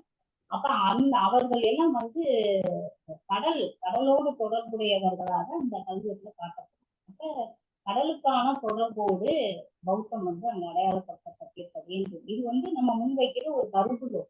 ஏன்னா அது ஆசிவகம் எல்லா குகைத்தலங்களும் எந்த சமயத்திற்குரிய பெரும்பாலும் சமணம் அதுல இருக்கு. அதுல குகைத்தலங்கள்ல பௌத்தமும் இடம்பெற்றிருக்க வேண்டும் என்பதில் இந்த மாதிரியான கூறுகளை நம்ம பிரிச்சு பார்த்தோம். அப்படி ஒண்ணுதான் இந்த இதுல இந்த யானையை கட்டிடக்கலை வளர்ச்சி பெற்று கோயில்கள் உருவான பொழுது எப்படி எல்லாம் இந்த குல சின்னங்கள் பயன்படுத்தப்பட்டன அப்படின்றதுக்கு நம்ம இந்த சில இதை பார்க்கலாம். இது காஞ்சி கைலாசநாதர் கோயில். காஞ்சிபுரம் முழுவதுமே பௌத்தம் மேலோங்கி இருந்த இடம் நம்ம பார்த்தோம். கிபி 8ஆம் நூற்றாண்டுல ராஜசிம்மன் இந்த கோவிலை கட்டும் பொழுது அங்க அந்த இடமே ஒரு புத்த விகாரையாகத்தான் அது இருந்திருக்கு. அதுக்கான குறிப்புகளும் எழுதியிருக்காங்க. இந்த கோயிலுக்கு, காஞ்சி கைலாசநாதர் கோயிலுக்கு பக்கத்துல ஒரு 200 அடியிலேயே சச்சி அநேக கங்காவதம் என்ற ஒரு பாடல் பெற்ற தலம் இருக்கு. சுந்தரர் பாடிய ஒரு பாடல் பெற்ற தலம். அதுல அநேபம் என்றால் யானை, நேப கங்காவதம் என்று அந்த பாடல்ல வந்து குறிப்பிடுறார். அப்ப யானையோடு தொடர்புடைய ஒரு தலமும் யானையே பாடுவதாகவும் அந்த கோயிலே அந்த திருமுறை பாடலே 7ஆம் திருமுறை. இப்ப இந்த யானையை இது எப்படி அவர்கள் இதை காட்டுகிறார்கள் என்பதற்காக நான் சொல்றேன். அதாவது இந்த திருத்தலத்தினுடைய இந்த கோயிலினுடைய இது திருச்சுற்று. இதுல 56 சுற்றாலயங்கள் இப்படி வரிசையா இருக்கு சுற்றி. இப்படி நடுவுலதான் கருவறை இருக்கு. இந்த திருச்சுற்றுல இந்த 4 மூலைகளிலும், அதாவது 4 மூலைகளிலும் 2 யானைகளை மேல வச்சிருக்காரு. நீங்க பார்த்தா தெரியும், இந்த மேல பாருங்க, இந்த யானை தெரியும். இது மாதிரி 4 மூலைகளிலும் 2 யானைகள் இருக்கு ஒன்று. அதன் பின்பு இங்க இருக்கிற சிலைகள், இந்த சிற்பங்களுக்கு எல்லாமே கீழே யானை தாங்குவதாக இருக்கு. இந்த யானை இங்க பாருங்க, இந்த சிற்பம் யானை தாங்குவதாக இந்த சிற்பத்தினுடைய பீடம் இருக்கு இல்லையா, பீடம் அந்த இறைவன் அமர்ந்திருக்கக்கூடிய கீழே இருக்கிற பீடத்தை யானை தாங்கி விட்டு இது மாதிரி இந்த சிற்பம் இது 3மே காஞ்சி கைலாசநாதர் கோயில் சிற்பங்கள் தான். இந்த கோயில்ல இந்த யானை தாங்குவதற்கான ஒன்று வலிமைக்காக இருக்கலாம் அப்படின்னு நம்ம நினைக்கலாம். ஆனா எல்லாம் என்னது, ஒரு கருத்தியல் ரீதியாகத்தான் அங்க சிற்பங்கள் எல்லாம் அமைக்கப்படுது. வெறுமனே எது ஒன்றும் கலை கண்ணோட்டத்திலும் அல்லது சிற்ப ஆகமங்களின் படி மட்டும்தான் அது அமைக்கப்பட்டது என்று எண்ணவே இயலாது. நம்முடைய தென்னிந்திய கோயில்கள், குறிப்பாக தமிழக கோயில்களினுடைய சிறப்பே அதுதான். எல்லாவற்றிலும் ஒரு கருத்தியல் இருக்கு. அந்த வகையில இந்த யானை இதை தாங்குகின்ற. அப்ப என்ன இதை காட்டுது அப்படின்னா, ஒரு தோற்ற குலம் சைவம் வென்று விட்டது, பௌத்தம் வீழ்ச்சி அடைந்தது. அப்ப தோற்றது எப்பொழுதும் கீழே இருக்கும். அதுதான் இந்த வாகனமாக அமைவதெல்லாம் கான்செப்ட். அதுதான் எப்பொழுதுமே இப்போ முருகன் சூரனை ஜெயிச்சுட்டாருன்னா அப்புறம் அவன் வாகனமா மாறும். அதே மாதிரி யானை குலம் மூசிக குலத்தை வென்றது.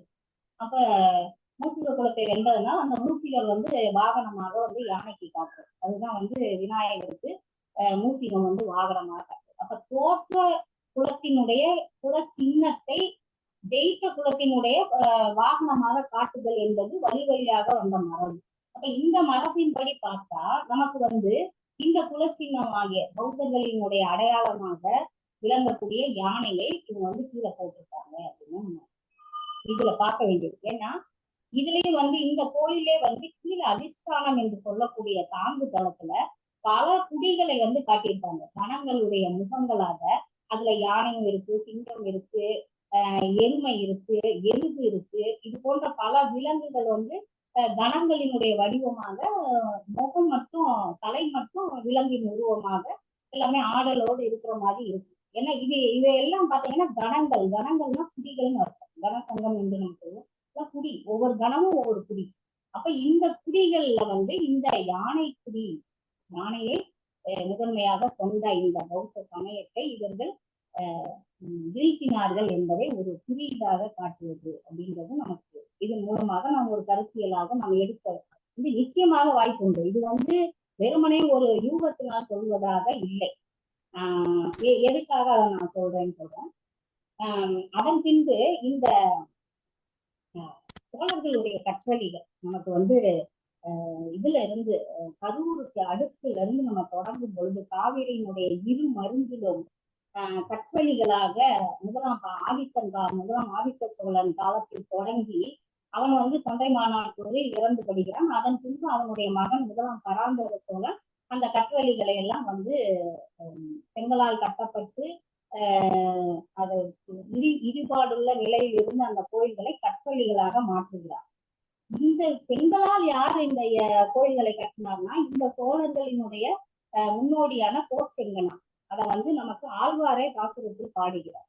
அதாவது எந்தோல் ஈசருக்கு 70 மாட கோயில்களை எடுத்த கோச்செங்கனான்னு அவரு வைணவத்தினுடைய ஆழ்வார் பாடுறார். அப்ப அவ்வளவு ஒரு சிறப்பு பொருந்திய கோச்செங்கனா. அந்த கோச்செங்கனானுடைய அவன் யாருன்னு பாத்தீங்கன்னா அவனுக்கான புராணத்தை எப்படி புராணம் சொல்லுது அப்படின்னா, ஏன்னா புராணத்தை நம்ம உடனே தவிர்க்க இயலாது. ஏன்னா இது எப்படி இருந்து குடி சின்னங்களும் குறியீடுகளும் ஒரு குடியையும் குலத்தையும் அதனுடைய வம்சாவளியை குறிப்பிடுதோ அது மாதிரி புராணத்தினுடைய சில அடிப்படை கருத்துக்கள்லாம் புரியுதாதான் இருக்கு. அதை நம்ம எடுத்துட்டு புராணத்தை தவிர்க்கிறோம். அதுதான்.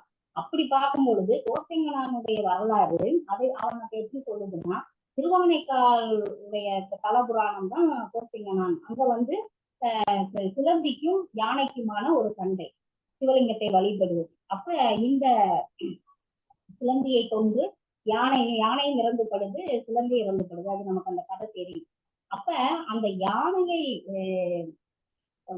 யானையை வந்து கொன்றது சிலந்தி. அந்த சிலந்தி தான் மறுபிறவியில் கோசெங்கனாக பிறந்து இறைவனுக்கு, ஏன்னா அது வந்து முதல்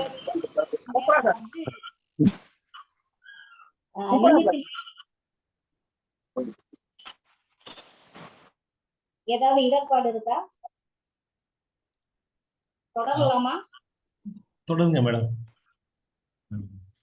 அப்ப அது அமைத்த அந்த வலை இருக்குது இல்லையா, சிலந்தி வலை என்று, அது வந்து ஒரு பந்தல் மாதிரி அமைக்கும். அப்ப அது அந்த முற்பிறவியில் செய்ததன் காரணமாக இந்த பிறவியில் இறைவனுக்கு அது வந்து சோழனாக பிறந்து 70 கோயில்களை வந்து கட்டு அப்படின்னு ஒரு வரலாறு. அந்த கோசெங்கனானுக்கான ஒரு வரலாறு. அந்த கோசெங்கனான் அந்த 70 கோயில்களையும் மாட கோயில்களாக கட்டுகிறார். அதுதான் அதுல ஒரு சிறப்பு. மாட கோயில்கள் ஏன் கேட்டீங்கன்னா, மாட கோயில்னா நமக்கே தெரியும், அந்த ஃப்ளோர், அதாவது செகண்ட் ஃப்ளோர் தேர்ட் ஃப்ளோர் மாதிரி அது இருக்கும். அப்ப யானைகள் வந்து அதை வந்து அழிக்காதவாறு யானைகள் வந்து எளிதில் அதை ஈடுபாடுக்கு உள்ளாக்காமல் அதை இருக்குமாறு அவர் அந்த மாடங்களை கட்டுகிறார் என்று புராணம் சொல்லும். உண்மையில வந்து இது ஒரு காரணமாக இருந்தால், உண்மையில வந்து காவிரி ஆற்று படுகையில வந்து பார்க்கும் பொழுது ஆற்றின் வெள்ளப்பெருக்கின் காரணமாக நம்ம அந்த கோயில்களை பாதுகாக்க வேண்டும். ஏன்னா அது எல்லாமே செங்கல் மற்றும் சிதையால் கட்டப்பட்ட கோயில் தான் கோசெங்கனான் இருக்கிறது. அப்ப அதற்காக ஆற்றின் வெள்ளப்பெருக்கில் இருந்து கோயிலை காக்க வேண்டும் என்பதற்காக அதுவரை இறைவன் அந்த சிற்பங்களை காக்க வேண்டும் என்ற நோக்கில் அவன் வந்து மாட கோயிலாக எடுத்திருக்க வேண்டும். இருப்பினும் இந்த ஒரு கருத்து இருக்கு இல்லையா, இதை வந்து சோழர்கள் தங்களுடைய முன் வரலாறாக அவர்களே கூறிக்கொள்கிறார். அப்ப நம்ம அதை வந்து மறுக்க இயலாது. அந்த வகையில் பாத்தீங்கன்னா இந்த யானைக்கும் இந்த சோழர்களுக்குமான ஒரு முரண்பாடு இருந்திருக்கு அப்படின்றது நமக்கு தெரியும். அப்ப இந்த கலம்பரர்களுக்கான ஒரு குறியீடு, கலம்பை என்றாலே யானை குட்டி என்பதான பொருள், அது உங்களுக்கு அறிஞர்கள் கூறியிருப்பாங்க. அப்ப இந்த யானைக்கும் இந்த சைவத்திற்குமான ஒரு முரண்பாட்டு நிலையை வந்து இந்த கஜசம்ஹார மூர்த்தி என்ற ஒரு 63 வடிவங்களில் சிவ வடிவங்களில் ஒன்றான கஜசம்ஹார மூர்த்தி என்ற ஒரு வடிவத்தின் மூலமாக அவர்கள் வந்து இதை குறியீட்டாக காட்டி இருக்கின்றனர் என்பதைத்தான் நான் வந்து என்னுடைய கல ஆய்வு, அதாவது இது ஆற்றினுடைய, அதாவது காவிரி ஆற்றினுடைய படுகையில வந்து கல்லணை தாண்டி அந்த திருச்சென்னம்பூண்டி, குடையூர், அதன் பின்பு புல்லமங்கை, இந்த காவிரியினுடைய படுகையில் இருக்கக்கூடிய அந்த ஊர்களில் எல்லாம் இருக்கின்ற அந்த சோழர் கால கற்களில் அந்த ஒரு அதிஷ்டானத்தில் இருக்கக்கூடிய கண்ட சிற்பமாக ஒரு பலகை சின்ன கண்ட பகுதி, அதில் கூட அந்த கஜசம்ஹார மூர்த்தி அவர்கள் கட்டாயமாக இடம்பெற செய்திருக்கின்றனர். அது போக வந்து இந்த துறையூர்ல இருக்கக்கூடிய அந்த யானை சிற்பங்கள்லாம் வந்து ரொம்ப ஒரு முக்கியத்துவம் வாய்ந்தது. ஏன்னா யானையினுடைய பிரசவ காட்சி அங்க இருக்கு. அந்த கல்ச்சர் நான் இதுல போடலன்னு நினைக்கிறேன். இந்த முதல் வரிசையில கடைசி இருக்கிறதுதான் துறையூர். இதுக்கு அடுத்து அந்த யானை வந்து பிரசவம் ஆகுது, குட்டி வெளியே வருது. அது வந்து வழியில குடிச்சுக்கிட்டு அந்த மரக்கிளைய பற்றி இருக்கிற மாதிரியான ஒரு சிற்பம் எல்லாம் இருக்கு, யானை பற்றிய சிற்பங்கள். இந்த கஜசம்ஹார மூர்த்தி என்பது தொடர்ந்து அந்த நாகப்பட்டினத்தில் உள்ள வலுவூர் வந்து, அதாவது சிவபெருமானின் அஷ்ட வீரட்ட தலங்களில் ஒன்று வலுவூர். அந்த வலுவூர் வீரட்டானேஸ்வரனுடைய செயலே வந்து என்னன்னா, கஜமுக இவனை வந்து யானை அரக்கனை வந்து தோல் உரிச்சு பிளந்துகிட்டு அவர் வர்றது அப்படின்றது. அப்ப இந்த நாகப்பட்டினம் நமக்கு ஏற்கனவே தெரியும், அது பௌத்தம் தலை தோன்றிய இடம். இப்ப அதாவது இதுல ஒரு கேள்வி வரும். இப்ப நான் பேசிட்டு இருக்கும்போதே உங்களுக்கு ஒரு கேள்வி தோணும், அரசர்கள் சமய குறைவுடையவர்களாக தானே இருந்தார்கள், அப்ப சைவத்திற்கும் பௌத்தத்திற்குமான ஒரு முரண்பாட்டை வந்து இவ்வளவு இதா காட்டுவாங்களா?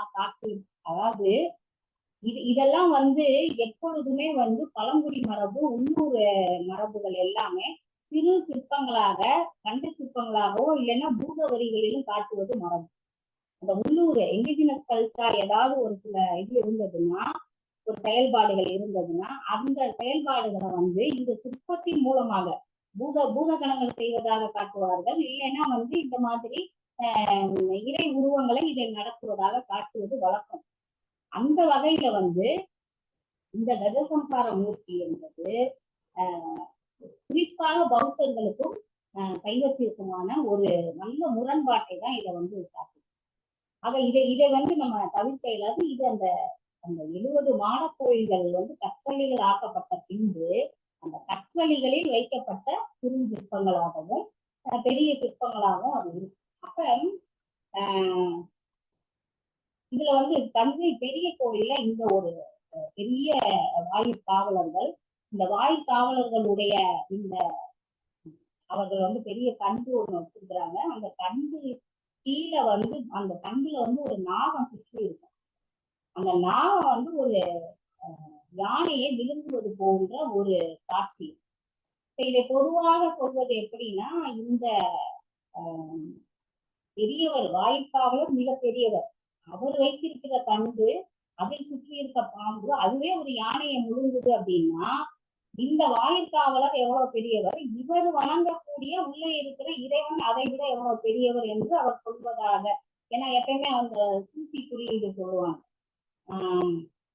அதாவது எச்சரிக்கை முத்திரை காட்டுவது. அந்த இறைவனை குறித்து காட்டி ஒண்ணு விஸ்மயம் காட்டுறது, அதாவது அவரை பற்றிய புகழ்ந்து ஆச்சரியப்படக்கூடிய ஒரு முத்திரை இப்படி காட்டுறது. இல்லைன்னா இது சூழ்ச்சி முத்திரை, அதாவது எச்சரிக்கை முத்திரை.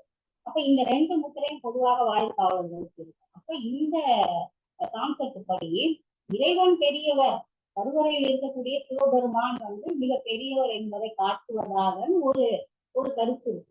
மற்றொரு கருத்துன்னு பாத்தீங்கன்னா, இந்த பாம்பு யானையை விழுங்குதல் என்பது இப்ப உரகபுரம் என்பதுதான் உறையூரினுடைய ஒரு பெயர்.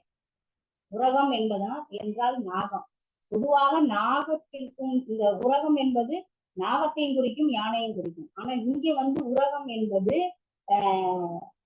உரந்தை, அதாவது உறையூர். இது நாகத்தை தான் குறிப்பிடுது அப்படின்றது தமிழறிஞர்கள் எழுதியிருக்கிறார்கள். வரலாற்று அறிஞர்களும் அதை டி.டி. சீனிவாச ஐயங்கார் போன்றவர்கள் அதை உறுதிப்படுத்துறாங்க.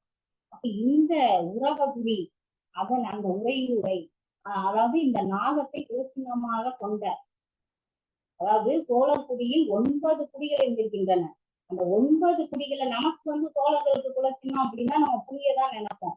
உண்மையில் சோழர்களுக்கு 9 குடிகள் இருந்திருக்கின்றன. அதுல நமக்கு ஒரு குடிக்கு நாகம் குலசிங்கமாக இருந்திருக்கின்றன. அதுல இன்னொரு குடிக்கு இந்த கோழி இருந்திருக்கு. அதான் கோழியூர் என்று சொல்வதும் அது வழக்கம். 9 குடிகள். இதை ராகவையங்கார் எழுதுறாரு. அதாவது 9 வேட்கவைன்னு அதை சொல்றாரு. இவன் சேரன் செங்குட்டுவன் சோழ மன்னனுக்கு முடிசூட்டும் பொழுது 9 குடிகளை வென்று, சோழர் குடிகளை 9 குடிகளை வென்று அவனுக்கு கிள்ளிவனவனுக்கு முடிசூட்டுகின்றான்னு வருது. அப்ப 9 குடிகள் அங்க இருந்திருக்கு அப்படின்றது ஒரு கருத்து. 9 குடிக்கு 9 குலசிங்கம் இருந்திருக்கு. அது எல்லாம் ஒரே குடையின் கீழே சோழர்களாக நமக்கு தெரிய வர்றாங்க. அப்ப இந்த நாகத்தினை குலசிங்கமாக கொண்டது, இந்த யானையை குலசிங்கமாக கொண்ட ஒரு குடி. அது குடி என்பது இப்பொழுது சமயமாக நம்ம பார்க்கணும். அப்ப அந்த சமயமான பௌத்தத்தை விழுங்குவது போன்ற ஒரு குறியீடையும் நம்ம இங்க பார்க்கலாம். ஏன்னா எப்பொழுதும் சிற்பங்களில் பல செய்திகள் அடங்கி இருக்கும். அதுதான் சிற்ப கண்ணோட்டமே என்னன்னா, அது வெறுமனே ஒரு ஆகமத்தின் படியோ அல்லது வெறும் புராணத்தை மட்டுமே அது சொல்லக்கூடிய சிற்பங்களாக அது கட்டாயம் இருக்காது. அது அந்த உள்ளூர் மக்களினுடைய நம்பிக்கைகள், கருத்தாக்கங்கள், கருத்தியல்களை அதுல திணிச்சுதான் அதை கட்டாயம் சொல்றது வழக்கம். அப்படி பார்க்கும்போது தஞ்சை பெரிய கோயில்ல இந்த சிற்பம் இருக்கு. இப்ப நீங்க அப்ப ராஜராஜன் அதே கோயில்ல தான் புத்தருக்கு புடைப்பு சிற்பம் இருக்கு. புத்தரை எல்லா தேவர்களும் வணங்குகின்ற நிலையில ஒரு புடைப்பு சிற்பம் இருக்கு. அவர் குறைவுடையவர் தான். அவர் ஆனைமங்கலம் கட்டியது, நாகப்பட்டினம் இருக்கிற அந்த கோயிலுக்கு கொடுத்தாரு பௌத்த விகாரைக்கு, அதெல்லாம் வந்து மாற்று கருத்தெல்லாம் இல்லை. பௌத்தர்கள் குறையுடையவர்கள் தான், எல்லா சமயங்களையும் அவர்கள் ஏற்றுக்கொண்டவர்கள் தான். ஆனா அவர்கள் தழுவி இருந்தாங்களா? அவர்கள் தழுவிய மதம் சைவம்.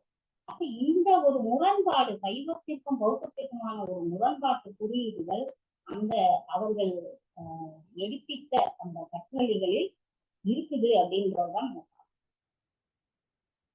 இது அந்த ஆணை விழித்த அந்த கஜசங்கார மூர்த்தி, இது வந்து ஒரு, ஏன்னா கஜசங்கார மூர்த்தியை பற்றி அந்த தாருகாவனத்து ரிஷிகளை வந்து அவங்க ஒன்னொன்னா சிவபெருமான் மேல ஏறி இருக்காங்க. அதுல ஒன்று இந்த யானை.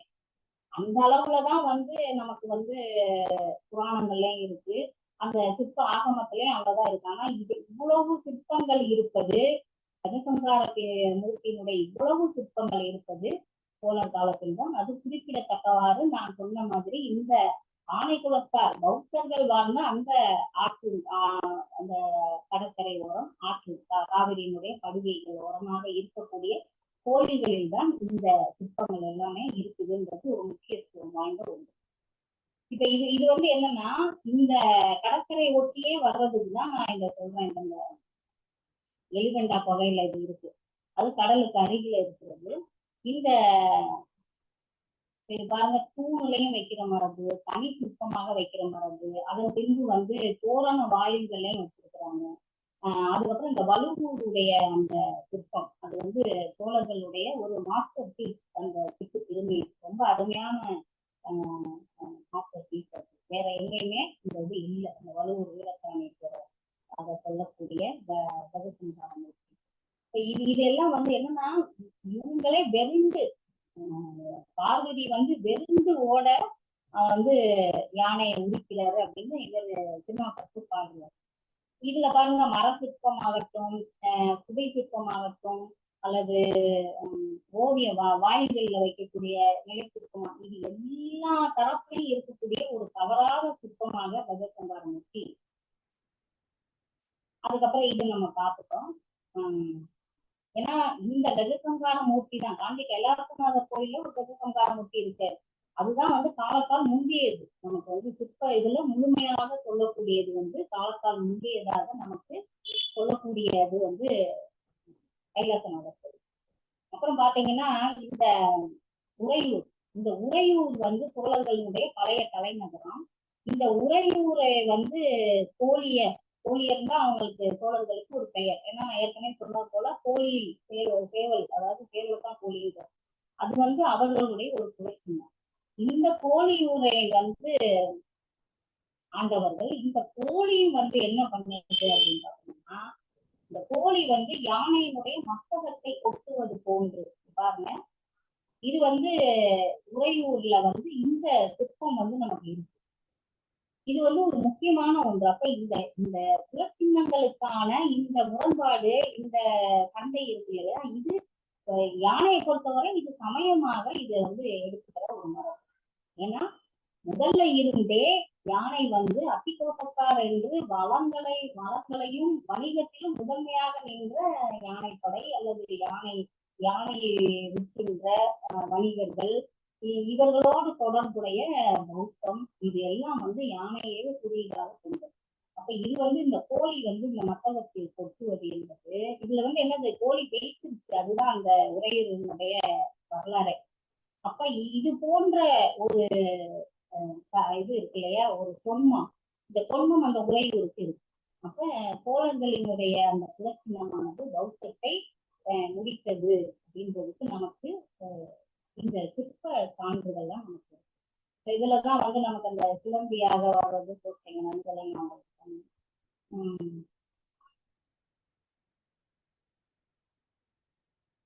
அடுத்து பாத்தீங்கன்னா இந்த துறையூர் சிற்பம் நான் ஏற்கனவே சொன்னேன். இந்த துறையூருக்கு அப்படியே பாத்தீங்கன்னா பக்கத்திலே ஒரு 1/2 கிலோமீட்டர்லயே ஒரு வயல்வெளிக்கு நடுவுல வந்து ஒரு வணிக கல்விக்கு பொருந்திய ஒரு யானை உருவம் பொறித்த ஒரு சிற்பம். இது வந்து ரொம்ப முக்கியமானது. இது வந்து ஒரு வணிக குழுவினுடைய ஒரு கல்வெட்டு. இதுல வந்து அவர்கள் அவர்கள் அத்திகோசக்காராகவும் இருக்கலாம், அல்லது பௌத்த வணிகத்தை சேர்ந்த குழுவினராகவும் இருக்கலாம். இப்ப இது இந்த குடையூருக்கு நான் சொன்னேன் இல்லையா, வரிசையா திருச்சென்னம்பூண்டி, அதன் பின்பு குள்ளமங்கை, இந்த வரிசையிலேயே தான் இந்த இதுவும் அந்த குடையூர் மங்களேஸ்வரர் அந்த கோயில், குடையூர் உத்தமங்களேஸ்வரர் கோயிலுக்கு அருகிலேயே இது ஒரு வயல்வெளியில இருக்கு, இன்னும் இருக்கு. இந்த இதுல பாத்தீங்கன்னா யானை முக்கியத்துவம் வாய்ந்ததாக 2 இதுக்கு நடுவுல போட்டுட்டாங்க அந்த தீபத்தாள்களுக்கு நடுவுல.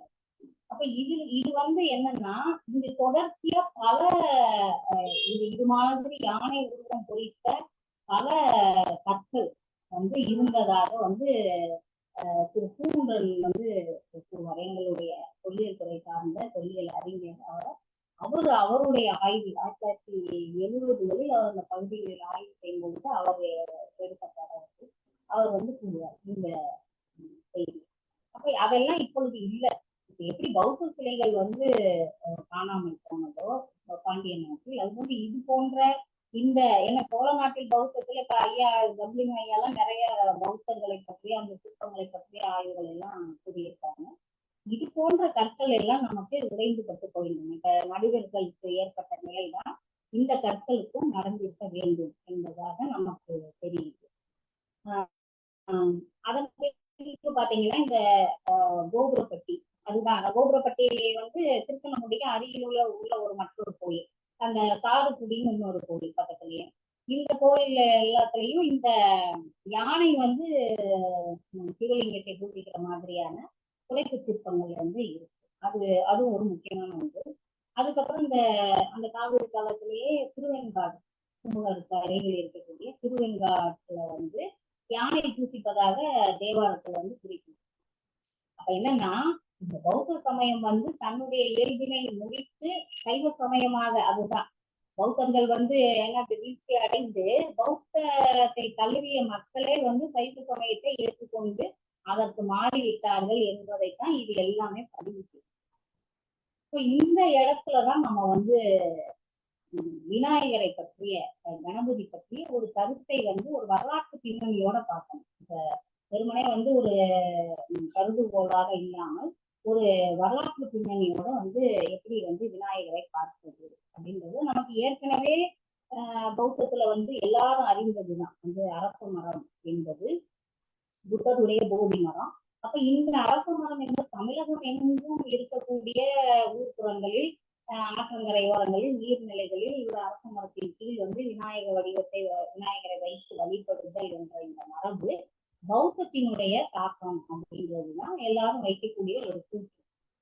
அப்ப இப்பொழுது பார்த்தோம் என்றால், இந்த யானை முகம் கொண்ட, இப்ப நான் இந்த குலச்சின்னங்களை எல்லாம் சொன்னேன் இல்லையா, இந்த குலச்சின்னங்களை எல்லாம் வைத்து பார்க்கும் பொழுதுதான் இந்த விநாயகருடைய இந்த வழிபாடு என்பது பௌத்தத்தை தான் குறிக்கின்றது என்பது உறுதிப்படும். அப்ப ஏன்னா தலை மட்டுமாக அந்த குலச்சின்னத்தை வைத்து காட்டுதல், சிற்ப வடிவில் காட்டுதல் தான் மரபு. அப்ப அந்த வகையில் இந்த ஆற்றங்கரையில் வைக்கக்கூடிய இந்த விநாயகரை நம்ம இந்த குலச்சின்னம் பௌத்தத்தினுடைய ஒரு வடிவமாக தான் விநாயகரை பார்க்கணும். சரி, இப்ப இந்த அரச மரம், முதலில் இந்த அரச மரத்துல இப்ப எப்படி திடீர்னு பௌத்தம் போய் உட்காந்துருமா? பௌத்தத்திற்கான இந்த யானை குறிக்கொண்டு அந்த மனித உடல் போய் அந்த சிற்பம் அமைச்சிருவாங்களான்னு இல்லை. அதுக்கு முன்னாடி அந்த இடத்துல என்ன இருந்திருக்கும், எதை ரீப்ளேஸ் செய்தது அல்லது எதை உள்வாங்கியது பௌத்தம்ன்றதான் கான்செப்ட். அது என்னன்னு பாத்தீங்கன்னா, நமக்கு குந்துவெளி முத்திரையில இந்த முத்திரை ஒரு குறிப்பிடத்தக்க ஒன்று. இதுல பாத்தீங்கன்னா ஒரு அரச மரம் இந்த இலைகள் அரச இலைகள். இந்த அரச மரத்தின் உள்ளே ஒரு தெய்வம் நிற்கும். இது ஆண் தெய்வமாகவும் இருக்கலாம், பெண் தெய்வமாகவும் இருக்கலாம். பெரும்பாலும் இதை பெண் தெய்வமாக தான் குறிப்பிடுகிறார்கள். ஏன்னா 2 கைகளிலும் முழுவதும் வலை அணிந்திருக்கிறார். அதோட இல்லை தடை. இது ஒரு பெண் தெய்வமாக இருக்க வேண்டும் என்பது. ஏன்னா இந்த முட்டியிட்டு இந்த மண்டியிட்டு வணங்குவது ஒரு ஆண். அதன் பின்னாடி அவங்களுக்கு கீழே இந்த 7 பெண்கள் ஒருவருக்கு ஒருவர் கை கோர்க்கின்ற நிலையில் அவங்க வரிசையா நிற்கிறாங்க. இதுக்கான ஒரு இன்டர்பிரேஷன் என்னன்னா, இந்த 7வரும் இந்த 7 கன்னிகள், 7 கன்னி மார்கள் என்று அவர்கள் சப்த மாதர்கள் என்று எழுதுவார். இந்த தாய் தெய்வத்தினுடைய வழிபாட்டை வந்து குறிப்பிடுகிறது. இந்த தாய் தெய்வத்தினுடைய ஒரு மூத்த நிலை, அந்த அதனுடைய இருப்பிடமாக இந்த அரச மரம் என்பது குறிப்பிடப்படுகிறது. இப்ப இந்த அரச மரத்தில் உறைந்த தாய் தெய்வம் என்பதுதான் ஒரு பழைய பழங்குடி தொல்குடி மரம். ஏன்னா தாய்வழி சமூகமாக தான் உலகெங்கும் இருந்தது. அப்ப நீங்க எந்த ஒரு விலங்கை எடுத்தாலும் தாவரத்தை எடுத்தாலும் அதனை ஒரு குறியீட்டு பொருளாக வணங்கு பொருளாக பார்க்கும் பொழுது அது தாயினுடைய வடிவமாக தான் எடுத்து பார்க்கிறது உலகமெங்கும் மரபு.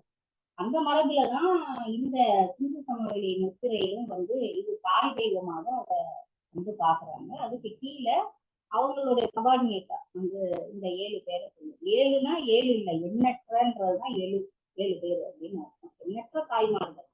அப்ப இந்த தாயினுடைய இடத்தை யார் பிடிக்கிறா? கணபதி பிடிக்கிறார். இதை பற்றி, அதாவது இந்த தாய் வந்து வேளாண் சமூகம், ஏன்னா சிந்து சமவெளி நாகரிகமே ஒரு முழுமையான மருதத்திணை. இந்த மருதத்திணையில வந்து வேளாண் சமூகம் உச்சகட்ட நிலை அடைந்து அதனுடைய மொத்த உபரி உற்பத்தியும் வணிகமாக மாறி பெரும் நகரங்களாக உருவாகியதுதான் நமக்கு சிந்து சமவெளி நாகரிகத்தினுடைய அந்த நகரங்கள் எல்லாமே. மொகந்ததாரா, ஹரப்பா, இது போன்ற பல அகழாய்வு இடங்கள்லாம் நமக்கு நகர பண்பாடு. இந்த நகர பண்பாட்டுக்கு முன்னோடி வந்து எது? வேளாண்மை. வேளாண்மை ஏன்னா நகரம் என்பதே வணிகம். வணிகத்திற்கு மூல ஆதாரம் வேளாண் பொருட்கள். அந்த வேளாண் பொருட்களை உற்பத்தி செய்தது வேளாண்மை. இந்த வேளாண்மைக்கான தெய்வம் தாய் தெய்வம். இந்த தாய் தெய்வத்தினுடைய மற்றொரு குறியீடாகத்தான் கணபதியை போற்றுவது வழக்கம். இது வந்து நான் சொல்லல, தேவி பிரசாத் சட்டோபாத்தியாயா என்ற மிகப்பெரிய அறிஞர், உலகாயுதம் என்ற ஒரு தத்துவ நூலையை எழுதியவர். அவர் தன்னுடைய நூலில் கணபதி என்ற அந்த தலைப்பின் கீழே வந்து கணபதி யாருன்றதை எழுதுகிறார். கணபதி ஒரு வேளாண் தெய்வம் அப்படின்றார். இந்த கணபதி வேளாண் தெய்வம் தான் இந்த கௌரி என்று சொல்லக்கூடிய தாய் தெய்வம் இருக்குது. கௌரி என்று நம்ம சொல்லுவோம். கௌரி நோன்பு என்றே பெண்கள் நோற்பது உண்டு. அப்ப இந்த கௌரி என்பதுன்னா வேற எதுவும் இல்லைங்க, இந்த நம்ம விதைக்கிறதுக்கு முன்னாடி இந்த கட்டுக்கட்டா கட்டி வயல்ல தூக்கி போட்டிருப்பாங்க இல்லையா, அந்த ஒரு கட்டு, அந்த விதைக்கு இந்த கட்டு இருக்கு இல்லையா, அந்த முளை, அதுதான் வந்து கௌரி என்ற சொல்லு, வேற எதுவும் இல்லை. அப்ப இந்த கௌரி என்ற அந்த உற்பத்தியினுடைய ஆதாரம் இருக்கு இல்லையா, இந்த ஆதாரத்தினுடைய ஒரு மூல வடிவமாக கணபதியை வந்து இருக்குது. அதாவது இவர் எப்படி வந்து தமிழ் நிலம் வந்து தாய் தெய்வத்தினுடைய நிலையிலிருந்து, கொற்றவை நிலையிலிருந்து முருகனை உள்வாங்கி கொண்டதோ, அது போன்று அங்க வந்து கணபதி அந்த இடத்தை பிடிக்கிறாரு அப்படின்னு வந்து இவர் எழுதுறாரு சட்டோபாத்தியா. இப்ப இதுக்கு நமக்கு தமிழ் நிலத்துல ஒரு ஆதாரம் இருக்கணும் இல்லையா? அப்படி பார்த்தோம்னா இங்க திருப்பரங்குன்றத்துல வந்து பாத்தீங்கன்னா விநாயகர் கையில வந்து கரும்பு வச்சிருக்காரு. கரும்பு வைத்த விநாயகர் வந்து இருக்கு. அது போக அவருடைய கைகளில் இருக்கக்கூடிய அந்த மாதுளை, இது போன்று அந்த இன்னொரு இடத்துல வந்து நெற்பயிர் அவர் கையில இருக்கிற மாதிரி இருக்கு. இந்த இதெல்லாம் வந்து வேளாண்மையோடு அவர் தொடர்பு பெற்ற ஒரு கடவுளாக காட்டப்படுகின்ற ஒரு மரபு. அப்ப வேளாண்மையோடு தொடர்பு உடைய ஒரு கடவுளாக காட்டப்படுதல் என்ற அந்த விநாயகருடைய அந்த நிலைப்பாடு இருக்கு இல்லையா, அப்ப அந்த வேளாண்மை நீரோடு தொடர்புடையது. அப்ப நீர் நிலைகளில் எல்லாம் அவரை வைத்து வழிபடுதல் என்பது இந்த உற்பத்தி பெருக்கத்திற்கான ஒரு முன்னோட்டமாக அமையும். அதனாலதான் முதல்ல அவரை வணங்குங்க. இப்ப நீங்க காலையில எழுந்த உடனே அந்த பெண்கள் போய் அந்த குடத்துல நீர் எடுத்துட்டு அந்த விநாயகருக்கு, அது ஏன் காரணம்னா வேளாண்மை என்பது பெண்ணையே மூலமாக கொண்டது. அதனால பெண்கள் அதை செய்யணும் அப்படின்ற ஒரு மரபு இன்ன வரைக்கும் இருக்காது. அவர்கள் அறிந்து செய்கிறார்களோ அறியாமல் செய்கிறார்களோ, ஆனால் அதை செய்து கொண்டே இருக்கு. இப்ப இதுதான் நான் சொன்னேன் இல்லையா, தொழிலாளர் சமயம், கைவினைஞர்கள் சமயம், வேளாளர் சமயம் என்று பௌத்தத்தினுடைய எல்லா கூறுகளும் இதன் மூலமாக நமக்கு வந்து நிரூபிக்கப்படும். அந்த நிறுவனத்தில் ஒன்றுதான் வந்து யானை தலை கொண்ட அந்த பௌத்தத்தினுடைய குறியீட்டை வந்து விநாயகராக புராணங்கள் மூலமாக நாம் ஏற்றுக்கொண்டு இன்று வரையில நம்ம வந்து இந்த வழிபடுகின்ற ஒரு வழக்கம். அப்ப வேளாண்மை நிலையிலும் இந்த பௌத்தம் வந்து ஒரு விநாயகர் வடிவத்திலும், அடுத்து வந்து வணிகத்தின் மூலமாக வணிகர்களுக்கும் இந்த யானை வணிகர்கள் அல்லது அத்திக்கோட்டக்கார் என்று சொல்லக்கூடிய இருக்கின்ற படைகளிலே வலிமை வாய்ந்த படையினர் வந்து இப்ப வேணா அத்திகோசத்தார்னா அரசன் தானம் வழங்கும் பொழுது வலதுபுறம் இருப்பவர்கள் அப்படின்னு ஒரு அப்ப இது எல்லாம் வந்து இந்த பௌத்தத்தினை உச்சத்திற்கு கொண்டு இதுல என்னன்னா பௌத்தத்தை நீங்கள் வந்து தமிழ் நிலத்தின் கூறுகளில் இருந்து பண்பாட்டிலிருந்து பிரித்தே பார்க்க முடியாத அளவுக்கு கலந்து இருக்கு. அதுதான் நம்ம இந்த முக்கியமா பார்க்க வேண்டியது. அந்த மாதிரிதான் இதோட அது இணைந்திருக்கு. காரணம் நான் ஏற்கனவே கூறியபடி வந்து இது முழுவதும் பழங்குடி மரபில் இருந்து வந்ததால் அவர்களுடைய அதே நம்பிக்கைகள் கடவுள்களை பௌத்தமும் கொண்டிருந்ததால் அதை எளிதாக இந்த மக்களால் ஏற்றுக்கொள்ள முடியும். அதுதான் பார்க்கிறோம். அதனாலதான் பௌத்தத்தில் இருந்து இருக்கின்ற எல்லா கூறுகளையும் சைவம் வைணவும் தீர்த்து புடுங்கி கொண்டு அதன் மூலமாக நாம் அப்படியே இந்த பக்கம் வந்தோம். அப்ப வந்து யானைத்தலை கொண்ட விநாயகரை முதற்பொருளாக கொண்ட அதே அவர்களையே குலதெய்வமாக கொண்ட பல நகரத்தார்கள் வணிகர்கள் இருந்திருக்கின்றனர். அவர்களுக்கு இன்னைக்கும் பார்த்தீங்கன்னா பிள்ளையார்பட்டி கோயில் அவர்களுடைய கொடைதான். அந்த வணிகர்கள் எடுத்துட்டதுன்னா அந்த வணிக அந்த 5ஆம் நூற்றாண்டு பிள்ளையார் சிற்பத்தை உருவாக்கியதும் அந்த எக்காட்டூர் பெருந்தச்சன் என்ற அந்த ஒரு வணிக குழுவை சேர்ந்தவராகத்தான் இருக்கும். இப்படிப்பட்ட வணிகத்தை தொழிலாக கொண்ட அந்த வணிகர்கள் பௌத்தத்தை ஏற்றுக்கொண்டு அதனுடைய குறியீடான அந்த விநாயகரை கடவுளாக கொண்டு இந்த வரைக்கும் பல நகரத்தார்களுக்கு பிள்ளையார்பட்டி வந்து ஒரு முக்கியமான கோவிலாக இருக்கு. இருப்பினும் அவர்கள் அந்த இதிலிருந்து அப்புறம் சைவத்தை உள்வாங்கி கொண்டார்கள். அதன் பின்பு வைணவத்தையும் உள்வாங்கி கொண்டார்கள்.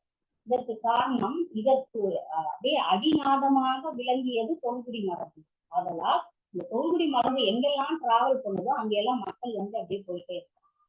அதனாலதான் நமக்கு இதை வந்து இது அடிவாங்கி வீழ்ச்சி அடைந்தது என்று சொல்ல இயலாத ஒரு நிலை.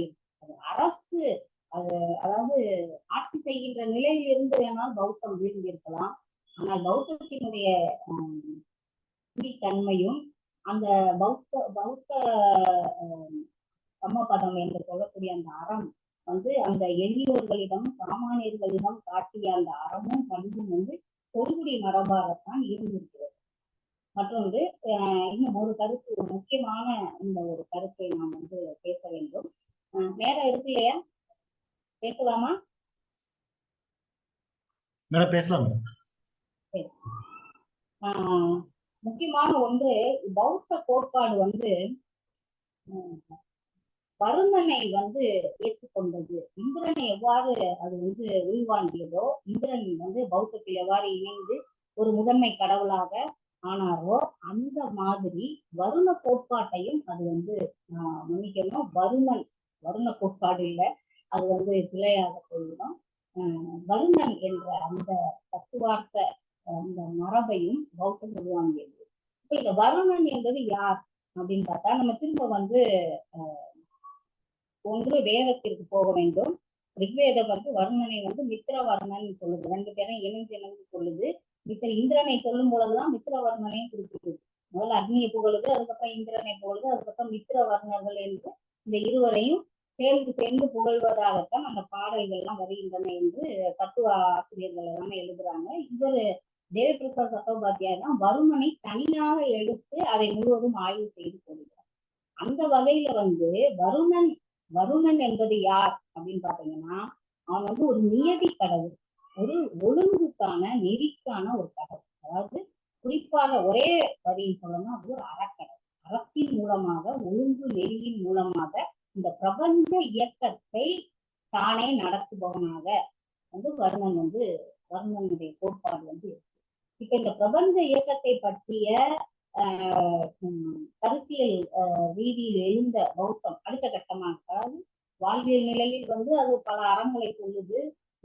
பலருக்கும் உணவு, அனைவருக்குமான கல்வி, அனைவருக்குமான மருத்துவம், இது போன்ற இந்த தத்துவங்கள். அதன் பின்பு இந்த மறு உலக கோட்பாடு ஆன்மா பற்றி அவர்களுடைய கருத்தியலில் வருணனுடைய கோட்பாடு வந்து முக்கியமாக பௌத்தம் உருவாகி இருக்கிறது, அல்லது அதிலிருந்து எடுத்துக்கொண்டு எப்படி வேண்டாலும் நான் வைத்துக் கொள்ளலாம். அந்த வகையில பாத்தீங்கன்னா இந்த வருணனை பற்றி கட்டையாக பரணி ஒன்று சொல்லுது. அதாவது பாசத்தை பிடித்த கூற்றன் என்று வர்ணனை இருக்குது. அதாவது பிரபஞ்ச இயக்கத்தை வந்து அவன் வந்து இயக்கிக்கிட்டு இருக்கான். அவன் கையில வந்து ஒரு பாசம் இருக்கு, பாச கயிறு ஒண்ணு இருக்கும். அவருடைய கடலுக்கு மட்டும் அவர் தெய்வமாக கூறப்படலை. அதாவது வர்மன் மேய பெருமணல் உலகம் என்று தொல்காப்பியம் குறிப்பிடுது. கடலுக்கு மட்டும், நெய்தல் திணைக்கு மட்டும் அவர் கடவுளாக சுருங்கி நிலைதான் அது. அதாவது தொல்காப்பியர் காலத்துல வர்மனுடைய செயல்பாடெல்லாம் சுருங்கிருச்சு. உண்மையில வந்து பிரபஞ்ச இயக்க விதியின் தலைவனாக வர்ணன் இருக்கார். எல்லா கோள்களும் எல்லா விண்மீன்களும் எல்லா விதமான பால்வெளி மண்டலங்களின் இயக்கத்தை வந்து அவர் செய்யறாரு அப்படின்ற அந்த கோட்பாடு. அப்ப இந்த அவர் கையில வந்து அந்த பாசம் உண்டு. அப்ப அந்த பாசத்தை பிடித்து அவரை வந்து கூற்றன்னு சொல்லு. அப்ப இந்த வருணனுடைய அது வந்து ஏன் கூட்டுறோம்னா, யாரு இந்த நியதி கோட்பாட்டை எந்த உயிரினம் எது மீறுகின்றதோ அதனுடைய உயிரை வகுதல், அதுதான் அந்த உயிரை நீக்குதல், அதுதான் அறம் வந்து அதுதான். அப்ப இந்த பொது அறநெறியை வந்து யார் ஒருவர் சீர்குலைக்கின்றனரோ கெடுக்கின்றனோ அவர்களை வகுகின்ற இந்த உயிரை கொள்ளுகின்ற தன்மையில் அவருடைய கையில் வந்து அந்த பாசம் கையில் வந்து இருக்காதான் கூற்றன். அப்ப இந்த கூற்றன் என்ற சொல் வந்து இப்ப பௌத்த மன்னர்களுக்கு நம்ம பத்மாவதி அம்மா சொல்லியிருப்பாங்க, சேந்தன் கூற்றன், கூற்றன் சேந்தன், அதுக்கப்புறம் இந்த கூற்றுவ நாயனார். இந்த கூற்றன் என்ற சொல் வந்து பௌத்தத்தினுடைய ஒரு முக்கியமான ஒரு பொது பெயராக வந்து விளங்கும். அப்ப என்னன்னா, ஒழுங்கு நியதி என்று சொல்லக்கூடிய அறத்தின் பால் அது வந்து நம்ம நினைக்கணும் இது வெறும் உலகத்தினுடைய இயக்கத்திற்கு மட்டும், அப்படி கிடையாது. உலக இயற்கை பிரபஞ்சம் முழுவதும் ஒழுங்கு நியதியில் செயல்பட்டால்தான் இந்த மழை பொழிவதும் உயிர்கள் உற்பத்தி ஆவதும் எல்லாமே ஒன்றை ஒன்று சார்ந்ததுதான். அப்ப இந்த நியதி வந்து தவறுதல் கூடாது என்பதுதான் இந்த வர்ணனுடைய கோட்பாடு. அப்ப அது அந்த வர்ணனை வந்து கட்டையாக பண்ணி கூற்றல் வந்து பாசத்தை கையில் பிடித்த கூற்றார். அப்ப இதை வந்து பௌத்தம் வந்து கூற்றுவ நாயனார் மூலமாகவும் இந்த பௌத்த மன்னர்களாகிய களபுர மன்னர்கள் இந்த பெயர்களை அவர்கள் வைத்துக் கொள்ளுதலும், அறம் தவறியவருக்கு அவர்கள் வந்து கலகக்காரர்கள். அதுதான் அங்க வந்து எப்ப எல்லாம் வந்து அறம் தவறி மக்களுக்கு நீதி, அதாவது அவர்கள் மேல் வந்து பல வரிகளும் அல்லது காணிக்கைகளும் ஏதோ சுமத்தப்படுது, அல்லது அவர்கள் ஒரு அமைதியான சூழலில் வாழ இயலவில்லை, ஏதோ ஒன்று அதுக்கு பல காரணங்கள் இருக்கின்றன. அவர்களுடைய வேள்வி யஜ்ஞங்களை வந்து மக்கள் எதிர்க்கின்றனர். பௌத்தம் தோன்றியதே அப்படிதான், அரச மரபிலிருந்தே அரச மரபிற்கு எதிராக தோன்றியதுதான் பௌத்தம். அதே போன்ற சமணம். அப்ப அந்த 24 என்பதே குறிப்பாக வந்து அந்த 24 தீர்த்தங்கரர்கள் சொல்வது, புத்தர்களிலும் 24 புத்தர்கள் சொல்வது எல்லாமே அந்த 24 என்பது ஒரு அரச மரபு. அரசர்கள் அவர்களுடைய மரபு வந்து 24 மரபாக வந்து காட்டுதல் வழக்கம். அது மாதிரி உபநிஷதங்கள் சொல்வதாக கூறுவது உண்டு. அந்த 24 அதனாலதான் 24 கோட்டங்களாக இந்த ஒரு நிலத்தை பிரித்தல் என்பது வந்து பௌத்தத்திடமிருந்து எடுத்துக்கொண்டதுதான். தொண்டை மண்டலமாகட்டும் அல்லது எந்த ஒரு சோழ மண்டலமாகட்டும் ஒரு 24 கோட்டங்களாக பிரித்தல், அல்லது 36 அறங்களை சொல்லுதல், 96 வகையான அறங்களை கூறுதல், இது எல்லாமே வந்து இந்த எண்ணிக்கை எல்லாமே இந்த அரச மரபு தத்துவத்திலிருந்து வந்தது. இந்த அரச மரபு தத்துவமே யாரு? பௌத்தத்தினுடைய அடிப்படை. ஏன்னா அரச கோட்பாடுகளை தான் அது கொண்டிருந்தது. அப்ப இங்க கூறப்பட்ட 15 கீழ்கணக்கு நூல்கள் எல்லாம் நீங்க படிச்சீங்கன்னா இதெல்லாம் சாமானியருக்கா, இந்த திருக்குறளே எடுத்துக்கிறோம், இதெல்லாம் சாமானியருக்கா இந்த இவ்வளவு அறம் அப்படின்னு பார்த்தா இல்ல, அரசனுக்காக கூறப்பட்டவர்கள் தான். ஏன் அரசனுக்காக கூறப்பட்டிருக்க வேண்டும்னா, ஏற்கனவே இருந்த அரசர்கள் இதுபடி செயல்படவில்லை. அதனாலதான் இந்த ஒழுங்கு நெறியையும் இந்த நியதியையும் மக்களின் மூலமாக அரசர்களுக்கும் அதை கூறுதல் என்ற ஒரு நெறிப்பாட்டில் இந்த 15 கணக்குகள், அதுல பல நூல்கள் வந்து பௌத்த தத்துவவியலாளரும் எழுதப்பட்டிருக்கலாம், சமணர்களாலும் எழுதப்பட்டிருக்கிறது. அதுல வந்து பிரித்து அறிய வேண்டும். இனிமேல் அதுல வந்து எந்தெந்த கூறுகள் வந்து பௌத்த அறங்களை குறிப்பிடுவது, சமண அறத்தை இதெல்லாம் குறிப்பிடுவது நாம் பிரித்து அறிந்தால் நம்ம அதை எளிதாக கண்டறிய வேண்டும். இந்த அறிவன் என்ற சொல்லும் அருகன் என்ற சொல்லுமே வந்து இரு சமயத்திற்கும் பொதுவான சொல் தான்.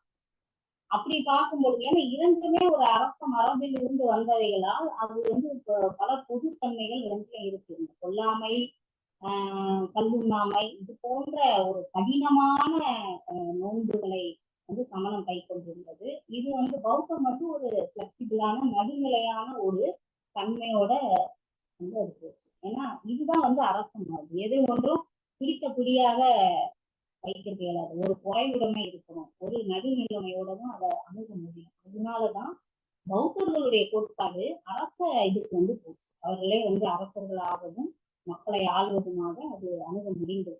இது வந்து சமணம் வந்து ஒரு விடாப்பிடியான கொள்கை வந்து மக்கள் வந்து எளிதில் அதை வந்து அதை வந்து கடைபிடிக்க இயலாது. அந்த ஒரு தன்மையை தான் நம்ம வந்து பார்க்கிறோம். இப்ப இந்த மாதிரியான ஒரு தொடர்ச்சியில் பௌத்தத்தை பார்க்கும் பொழுது இப்ப நீங்க ஏற்கனவே வந்து இப்ப நம்ம இந்த கோயில்கள் வந்து இந்திரன் சிவபெருமானை வழிபட்ட இடங்களாக சொல்லப்படுகின்ற மதுரை ஆலவாய், இன்றைய மீனாட்சி சுந்தரேஸ்வரர் கோயில், அங்கே பாத்தீங்கன்னா யானைகள் தான் அவருடைய கருவறையை தாங்கினர். திசைக்கு 2ஆக 8 யானைகள் தாங்கி நிற்கும். அதற்கு எங்கெல்லாம் வந்து அருகிலேயே வந்து வண்டியூர் தெப்பக்குளம் பகுதியில இன்னொரு சிவன் கோயில் இருக்கு, அதுவும் ஐராவதீஸ்வரர் கோயில் இடத்துக்கு. அங்கேயும் பாத்தீங்கன்னா யானை, அங்க இந்திரன் வழிபட்டிருக்காரு சிவபெருமானின், அதுக்கு ஒரு புராணம். அங்கேயும் யானையோடு தொடர்பு படுத்திய ஒரு நிலையை தான் நம்ம வந்து பார்க்கணும். யானை என்பது முழுவதும் இந்திரனோடும் அதன் பின்பு பௌத்தத்தோடும் தொடர்புடைய ஒன்றாகதான் தமிழக கோயில்களில் பௌத்த அடையாளங்கள் பௌத்த சிற்பங்களாகவும் அல்லது பௌத்தத்தினுடைய வேறு வேறு அடையாளங்களோடும் இருப்பது அது ஒரு தனி.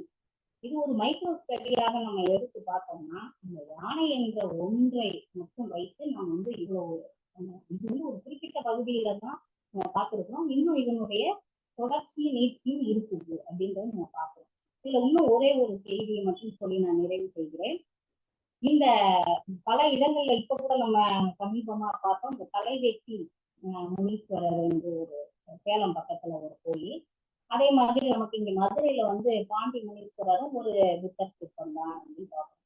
இப்ப இதுல வந்து இந்த ஏன் முனீஸ்வரராகவே அவரை வச்சிருக்கிறாங்க? வந்து ஏன் ஏதாவது ஒரு சிக்கலா எடுத்திருக்கலாம், அல்லது ஏதாவது ஒரு இவர்களுக்கு தான் பல புராண முனிவர்கள் தெரியும், ஏதோ ஒரு பெயரை வைத்திருக்கலாம், அல்லது ஏன் கருப்பசாமி கூட வைத்திருக்கலாம், அல்லது இந்த பகுதியில் ஒரு வேதியப்பனாகவோ ஏதோ ஒரு ஏன் முனீஸ்வரர்களாக வைத்தார்கள் என்பது ஒரு கேள்வி. இது வந்து ஒரு சாதாரண நிலையில் நடந்தது இல்லை. இந்த முனீஸ்வரர் அப்படின்றதுல ஏன் அந்த பெயரை எதை வைத்தால் மக்கள் ஏற்றுக்கொள்வார்கள் என்பது ஒன்று இருக்கு. இந்த வைப்பதுல ஒரு இன்டென்ஷன் இருக்கோ இல்லையோ அதை ஏற்றுக்கொள்வதில் கட்டாயம் வந்து அந்த பின்புலத்தோடு தான் ஏற்றுக்கொள்ள முடியும். அப்ப இந்த ஈஸ்வரன் என்பது என்னன்னு பாத்தீங்கன்னா, முனி என்பது நமக்கு வந்து யோக நிலையில் இருக்கக்கூடிய அது கோப ஆவேசமுடைய அந்த யோகிகளை குறிக்கும். அப்ப அந்த யோக நிலை என்பதும் கோப ஆவேசம் என்பதும் அந்த சித்துக்களை உடையவர்கள் என்பதும் முனிகளாக நமக்கு. ஈஸ்வரன் என்ற ஒரு பட்டம் கூட தேர்வு இல்லையா, அது வந்து என்னன்னா ஈஸ்வரன் என்றால் பகுத்து கொடுப்பவன் என்ற பொருள். அதுதான் அந்த ஈஸ்வரன் என்ற பொருள். அதாவது எப்படி பகவான் என்ற சொல்லுக்கு பகுத்து கொடுப்பவன் என்று வைணவத்தில் பொருளோ அதே பொருள் தான் ஈஸ்வரன் என்று. இதெல்லாம் வந்து பொதுச்சொல். வைணவத்தில் வந்து பிரித்து கொடுப்பவன் வந்து பகவான். சைவத்தில் வந்து இந்த ஈஸ்வரன் என்பது அதாவது என்னது பிரித்து கொடுப்போம் எல்லாருக்கும் எல்லாவற்றையும். அது வந்து அறத்திலிருந்து நீதியிலிருந்து அதில் அவரவர் செய்த செயலுக்கேற்ற ஒரு நிலையை வந்து சரியாக கொடுக்குது. அதுலதான் வந்து நமக்கு இந்த குறிப்பாக நம்ம வந்து இந்த இடத்துல ஒரு சான்றுக்காக கூறுவேன். அந்த தனி ஈஸ்வரன் சொல்றோம் பார்த்தீங்களா, தனி பகவான்னு சொல்லுவாங்க. தனி ஏன்னா அவர் தான் அறத்தை கொடுப்பார், அவர் தான் செஞ்சதுக்கு அந்த ஒன்றுக்குதான் எல்லாரும் மக்கள் எல்லாம் அப்படியே பயந்து நடுங்கிற மாதிரியான ஒரு நிலைப்பாடுகள்லாம் நம்ம ஜோதிடத்துல பார்ப்போம். அதெல்லாம் எதுக்குன்னா சரியாக அவரவர் செய்த செயலுக்கான இதை வந்து பிரித்து கொடுத்தல். அந்த வகையில ஈஸ்வரன் என்பது இந்த சொல்லானது மக்களுக்கான தேவையை சரியாக பிரித்தது. அதே மாதிரிதான் பெண்ணுக்கு சொல்லும் பொழுது அந்த ஈஸ்வரி என்ற சொல் வந்து ஒரு தாய் தெய்வம் எவ்வாறு அந்த 36 அறங்களை செய்தார் அப்படின்னு சொல்றாங்களே, அந்த 36 அறங்கள்ல வந்து எல்லாமே அடக்கம். உணவு வழங்குதல், மருத்துவம் வழங்குதல், கல்வி வழங்குதல், இது போன்ற எல்லா அறங்களும் அது குழந்தை பேர் வழங்குதல், இது போன்ற எல்லா அறங்களும் அதிலே அடக்கம். அப்ப இந்த சொல் வந்து ஏன் வந்து புத்தர் சிலை உடைந்த பொழுது எதை சொன்னால் அவர்கள் ஏற்றுக்கொள்வார்கள் என்ற தன்மையில தான் முனீஸ்வரனாக அவர்கள் வந்து அதை மாற்றி இருக்கிறார்கள் என்பது நாம் இந்த செயலிலிருந்து நாம் புரிந்துக்கணும். ஏன்னா காலந்தோறும் ஏற்படக்கூடிய மாற்றங்களை எல்லாம் மக்கள் ஏற்றுக்கொண்டு மீண்டும் அதை வழிபட்டு கொண்டேதான் இருக்கிறாங்க. இப்ப நீங்க திரும்ப திரும்ப அது புத்தர் அங்க பாண்டி கோயில்ல இருக்கிறவர் வந்து புத்தர் அப்படின்னா நீங்க திரும்ப புத்தரை வழிபட வைப்பது என்பது இந்த முனீஸ்வரர் என்ற இந்த சொரூபத்தை கலைந்தாலோலேயே நீங்க அவ்வளவு எளிதாக செய்ய முடியாது. ஏன்னா மக்கள் மனதில் அதை பதிய வைப்பது, இது பதிய வைப்பது வந்து சும்மா வந்து வித்தை காட்டியெல்லாம் பதிய வைக்க முடியாது. மக்கள் யாரும் அந்த அளவுக்கு மரபை அறியாதவர்கள் இல்லை. கல்வி வேறு, மரபை அறிதல் என்பது வேறு. அந்த மரபு என்பது அவர்களுடைய பண்பாட்டிலும் அவர்களுடைய மூதாதையர்கள் பின்பற்றிய நம்பிக்கைகளிலிருந்தும் கடமைகளிலிருந்தும் தொடர்ச்சியாக வருது. அதனால அவர்களுக்கு அது தெரியும். அப்ப இந்த சொல்லை போடுவதால் அதன் மூலமாக அவர்களை இந்த வழிபாட்டிற்குள் தக்க வைத்தல். இந்த நிலையில்தான் நம்முடைய பல கோயில்கள், இப்ப நீங்க கரவந்தபுரம், கலக்குடி, அந்த கலந்தை என்று சொல்லக்கூடிய எல்லா பௌத்த சென்டர்ஸ், பௌத்த மன்னர்கள், அந்த பௌத்த அதிகாரிகள் எல்லாம் இருந்த அந்த திருநெல்வேலி பகுதி தான் இன்றைக்கு வந்து 9 திருக்கோயில்களை கொண்ட ஒரு வைணவ திருக்கோயில்களை கொண்ட ஒரு மிகப்பெரிய பகுதியாக இருக்கு. எப்படி சைவ திருத்தலங்கள் எல்லாம் ஒருங்கே அமைந்திருக்கணும், அது மாதிரி நவ திருப்பதிகள் என்று சொல்லக்கூடிய 9 வைணவ கோயில்களை கொண்ட இடமாக அது விளங்குது இன்று. அப்ப எந்த அளவுக்கு பௌத்தம் இருந்த இடத்தில் இந்த வைணவம் தன்னுடைய சாராம்சங்களை வந்து அந்த பூசி இருக்குங்கிறத நம்ம பார்க்க முடியும். ஆக இது எல்லாம் வந்து ஒரு சான்றுக்காக ஒவ்வொன்றும் நம்ம சொல்லியிருக்கோம். இதுல ஒவ்வொன்றிலும் வந்து நம்ம கூர்ந்து ஆய்ந்து ஒரு சிறிய லெவல் நுணுகிய ஆய்வாக போகணும் அப்படின்னு தான் நான் பார்க்கிறேன். ஏன்னா வந்து இதுக்கெல்லாம் 2 கலந்துருச்சு. ஒரு மரபு வந்து முடிஞ்சே போகுது. அப்போ வந்து நம்ம ஒட்டுமொத்தமா ஒரு இதை ஆய்வு பண்ணி மொத்தமா செஞ்சோம்னா அதுல ஒரு டேட்டா வேணா கிடைக்கலாம். இங்க புத்தர் சிலை இருக்கு, அங்க இது இருக்கு, இப்படி வேணா டேட்டா கிடைக்கலாம். பட் ஏன் அது அங்க இருக்கு அப்படின்றது நமக்கு ஒரு முக்கியமான ஒன்று. இப்ப வந்து கல்லூர் பக்கத்துல ஒரு 3 புத்தர் சிலைகள், மிகப்பெரிய புத்தர் சிலைகள், அது வந்து அங்க இருக்கு. அப்ப ஏன் அது வந்து எங்கெங்க இருந்து அவை வந்தன என்பது நமக்கு தெரியாது. அதுல ஒரு கல்வெட்டும் இல்லை, எதுவும் இல்லை. ஒவ்வொன்றும் எந்த காலத்தை சேர்ந்தவை, அவை ஏன் அங்கு வந்தன, அப்ப எங்க இருந்து வருது, அப்ப அந்த மக்கள் அந்த புத்தர் சிலைகளை வணங்கினார்களா, இது போன்ற பல கேள்விகள் மூலிகை ஆய்வின் மூலமாக தான் நாம் கொண்டு செல்ல இயலும். அதெல்லாம் டேட்டாவை முதல்ல கலெக்ட் பண்ணும் பொழுது நம்ம ஒரு பரந்த பகுதியை எடுத்துக்கொண்டு நம்ம வந்து ஆய்வு செய்யலாம். மூலிகை ஆய்வின் மூலமாக தான் இந்த மாதிரியான ஆய்வு விடைகளை வந்து கூற இயலும் என்று நான் நினைக்கிறேன். வாய்ப்பளித்தமைக்கும் இவ்வளவு நேரம் என்னுடைய உரையை கேட்ட உங்கள் அனைவருக்கும் என்னுடைய நன்றியை கூறிக்கொண்டு விடைபெறுகிறேன். ஏதாவது கேள்வி இருந்தால் நீங்க கேட்கலாம். நன்றி, வணக்கம். நன்றி மேடம். பங்கேற்பாளருக்கு ஏதாவது சந்தேகங்களோ இல்ல கருத்துக்கள் கூற இருந்தாலோ நமக்கு முன்னாடி சசிகலா மேடம் கேட்கலாம்.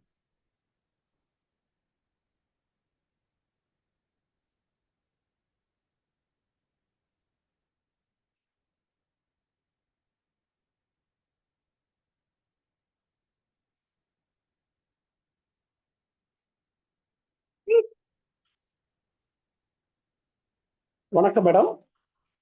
வணக்கம். நான் காஞ்சிபுரத்துல இருந்து சீதாபதி. சரிங்க, உங்க தலைப்பு ரொம்ப மிக பொருத்தமான தலைப்பு மேடம். எல்லா கோயில்கள்லயும் மதில் சுவர்களிலும் சிற்பங்களிலும் நம்ம பௌத்த விஷயங்கள்லாம் அடங்கி இருக்குதுன்றது ரொம்ப தெளிவா எடுத்து சொன்னீங்க. ரொம்ப நன்றி. காஞ்சிபுரத்துல கைலாசநாதர் கோயிலுக்கு அருகாமையில ஏதோ இருக்கிறதா சொன்னீங்க மேடம், ஒரு தடை இருக்கிறதா சொன்னீங்க. அது சரியா என்னால கவனிக்க முடியாது. உங்களுடைய கேள்வி எனக்கு சரியாக கேட்கவில்லை. ஏதோ உங்க ஆடியோ. காஞ்சிபுரம் கைலாசநாதர் கோயிலில் உள்ள சிற்ப வேலைப்பாடுகளை பற்றி சொன்னீர்கள். அதுல வந்து யானையை வந்து தோல்வி, அதாவது சரணடைந்ததாக அந்த யானையை தான் நான் நிறைய காஞ்சிபுரம் கோயிலுக்கெல்லாம் எல்லாரையும் கூட்டு போயிருக்கேன் அதிகாரிகள் முறையில. அது இப்ப நீங்க சொல்லும் போது எனக்கு புரியுது. அதுக்கு அருகாமையிலே இன்னொரு பௌத்த தடை இருக்கிறதா சொன்ன மாதிரி ஞாபகம் மேடம் எனக்கு நீங்க உரையாற்றும் போது. ஆமா, கச்சி அநேக தங்காவதம்னு ஒரு பாடல் பெற்ற கோயில். சக்தி கச்சி அநேக தங்காவதம். ஓகே ஓகே மேடம், நான் போய் பார்க்கலாம். சுந்தரர் பாடிய திருத்தலம். அது நீங்க பாத்தீங்கன்னா அந்த கோயில் வந்து டக்குன்னு கண்ணில் படாது. ஒரு சின்ன கந்து மாதிரி போகும், உள்ள ஒரு கோயில். அந்த கோயிலும் சிறிய கோயில் தான். முதலாம் குலோத்துங்கன் காலத்துலதான் அது கட்டுரை ஆயிருக்கு. பிற்கால கட்டுமானம் தான். ஆனா 7ஆம் நூற்றாண்டில் பாடல் பெற்ற தலம். அதுலயும் வந்து ஒரு அநேகம் என்றால் யானை. யானையை வந்து சிவபெருமான் வந்து அந்த வென்ற அந்த ஒரு இதை வந்து பாடுவதாகத்தான் அந்த தலம் இருக்கு. இது வந்து ஒரு 100 அடி கூட இருக்காது இந்த கோயிலுக்கும், காஞ்சி கைலாசநாதர் கோயிலுக்கும் இந்த கோயிலுக்கும். நீங்க வந்து இங்க இருந்து போகும்பொழுது, பேருந்து நிலையத்துல இருந்து போகும்போது இடதுபுறம் பார்க்கலாம். ஓ ஓ சரிங்க மேடம், நன்றி மேடம், நன்றி.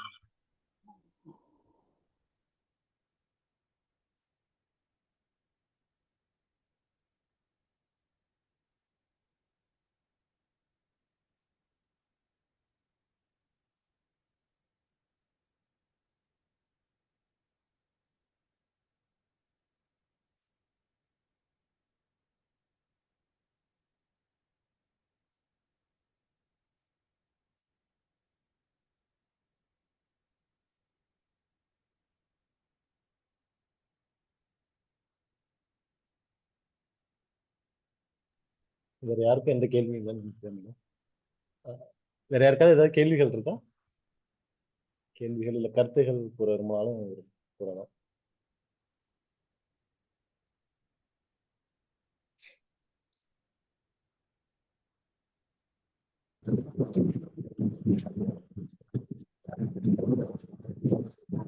வாழ்த்துறை போயிடலாமா பிரபு?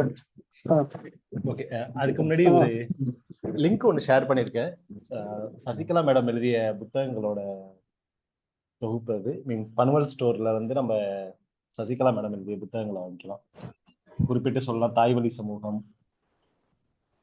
மற்றும் ஐயன் சமூகம், அதோட தோற்றம் வளர்ச்சியும் அது போன்ற சில வரலாற்று ரீதியான புத்தகங்கள் நம்ம வந்து பனுவல் ஸ்டோர்ல வாங்கிக்கணும். நன்றி, ஷேர் பண்ணதுக்கு மிகவும் நன்றி. நன்றி. இன்னைக்கு வாழ்த்துறை வழங்குறது சார் வணக்கம்.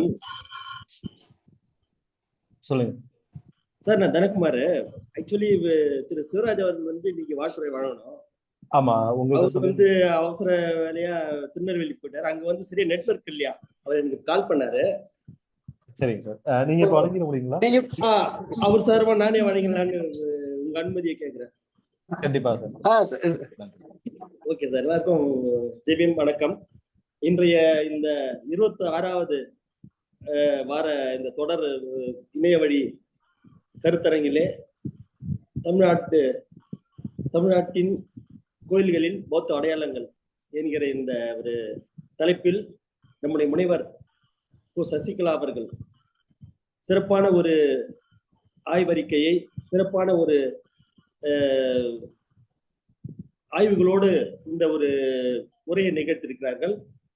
குறிப்பாக பௌத்த அடையாளங்களை, பௌத்த வாழ்வியலை வைணவம் எவ்வாறு தன்வயப்படுத்தி அதனுள்ளே அதனுடைய அடையாளங்களை கொண்டிருக்கின்றது. வெறும் சிற்பங்களில், கோயில்களில் மட்டும் அல்லாமல் அதனுடைய வாழ்வியலில், அதனுடைய பண்பாட்டு தலங்களில் எவ்வாறு பௌத்தம் செழித்தோங்கி அதை வைணவமாக மாற்றியிருக்கிறார்கள், வைணவத்தினுடைய அடையாளங்களில் அதனை சேர்த்திருக்கிறார்கள் என்பதெல்லாம் மிக சிறப்பாக அவர்கள் கூறினார்கள். அது மட்டுமன்றி யானை குறித்த அந்த தகவல்களும், யானை வந்து பௌத்தத்தின் அடையாளமாக இருப்பதையும், பௌத்தம் வீழ்த்தப்பட்டதின் அடையாளமாக அதை வாகனமாக கொண்டிருக்கிறார்கள் என்பதையெல்லாம் மிக சிறப்பாக கூறினார்கள். ஒரு சிறப்பான இந்த கருத்தரங்கம் தமிழ்நாடு பௌத்தர்கள் சங்க பேரவை சார்பாக தொடர்ந்து இது போன்று நடைபெறுவது ஒரு வெற்றிகரமாக நடைபெறுகிறது. வெற்றிகரமாக என்று நான் கூறுவது ஏனென்றால் இந்த நேரம் பயனுள்ளதாக இருக்கின்றது. அது மட்டுமல்லாமல் நம்முடைய தலைமை ஒருங்கிணைப்பாளர் அவர்கள் கூறியது போன்று இத்தகைய கருத்துக்கள் பிற்காலத்தில் 3 வால்யூம்களாக அது கொண்டு வரப்படுகின்றது என்று கூறினார்கள். இது பௌத்த மறுமலர்ச்சிக்கும் பௌத்த வளர்ச்சிக்கும் தமிழ்நாட்டில் மிகப்பெரிய ஒரு தாக்கத்தை ஏற்படுத்தும் என்பது என்னுடைய நம்பிக்கை. இவ்வாறு தமிழ்நாடு பௌத்தர்கள் சங்க பேரவை மிகப்பெரிய ஒரு பௌத்த தாக்கத்தையும் பௌத்த மறுமலர்ச்சியும் தமிழ்நாட்டில் கொண்டு வருவதற்கான பணிகளை செய்து கொண்டிருப்பது என்பது பாராட்டுக்குரியது, மிகவும் மகிழ்ச்சிக்குரியது. நமக்கெல்லாம் ஒரு நம்பிக்கை, அதாவது டாக்டர் பாபா சாஹேப் அம்பேத்கர் அவர்கள் கூறியது போன்று பிரபுத்த பாரதத்தை படைப்பதற்கான ஒரு வழியாகவும் ஒரு இதெல்லாம் ஒரு ஸ்டெப்ஸ், மைல்ஸ்டோன்ஸ் என்று சொல்வார். அப்படி ஒரு நிலையை இன்று பண்டிதர் அயோத்திதாசனுக்கு அடுத்து எனக்கு தெரிந்து இப்படி ஒரு மறுமலர்ச்சியை தமிழ்நாடு பௌத்தர்கள் சங்க பேரவை செய்து கொண்டிருப்பது என்பது மிகவும் பாராட்டுக்குரியது.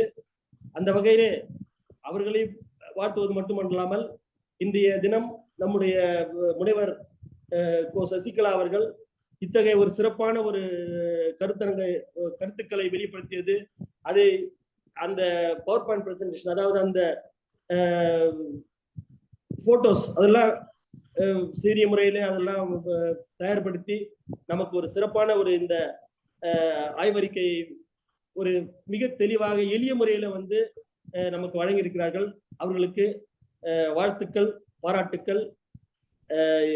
திரு சிவராஜ் அவர்கள் சார்பாக எனக்கு இந்த வாழ்த்துறை வழங்க அனுமதி அளித்த திரு பார்த்திபன் சார் அவர்களுக்கும் மற்றும் வசந்த் சார் அவர்களுக்கும் எல்லாருக்கும் என்னுடைய நன்றியை தெரிவித்துக் கொள்கின்றேன். ஜெய்பின், தேங்க்யூ வெரி மச். நன்றி. பங்கேற்ற அனைவருக்கும் நன்றி. நம்ம தொடர் நிகழ்வு முடிச்சுக்கலாம். இல்ல அவரு நன்றி உரை இருக்கு. அவர் இருக்காரு பாருங்க, கௌதம் அம்பேத்கர். வருண், அது கௌதம் அம்பேத்கர் இருக்காரு. முன்னிலை அண்ணன் பேசிட்டாங்கண்ணே, இதுதான் நன்றி. நம்ம தொடர்ந்து முடிச்சுக்கலாம். நன்றி மேடம். ஓகே, அவர் இல்ல, சரி, க்ளோஸ் பண்ணிங்க. ஓகே, நன்றி, வணக்கம்.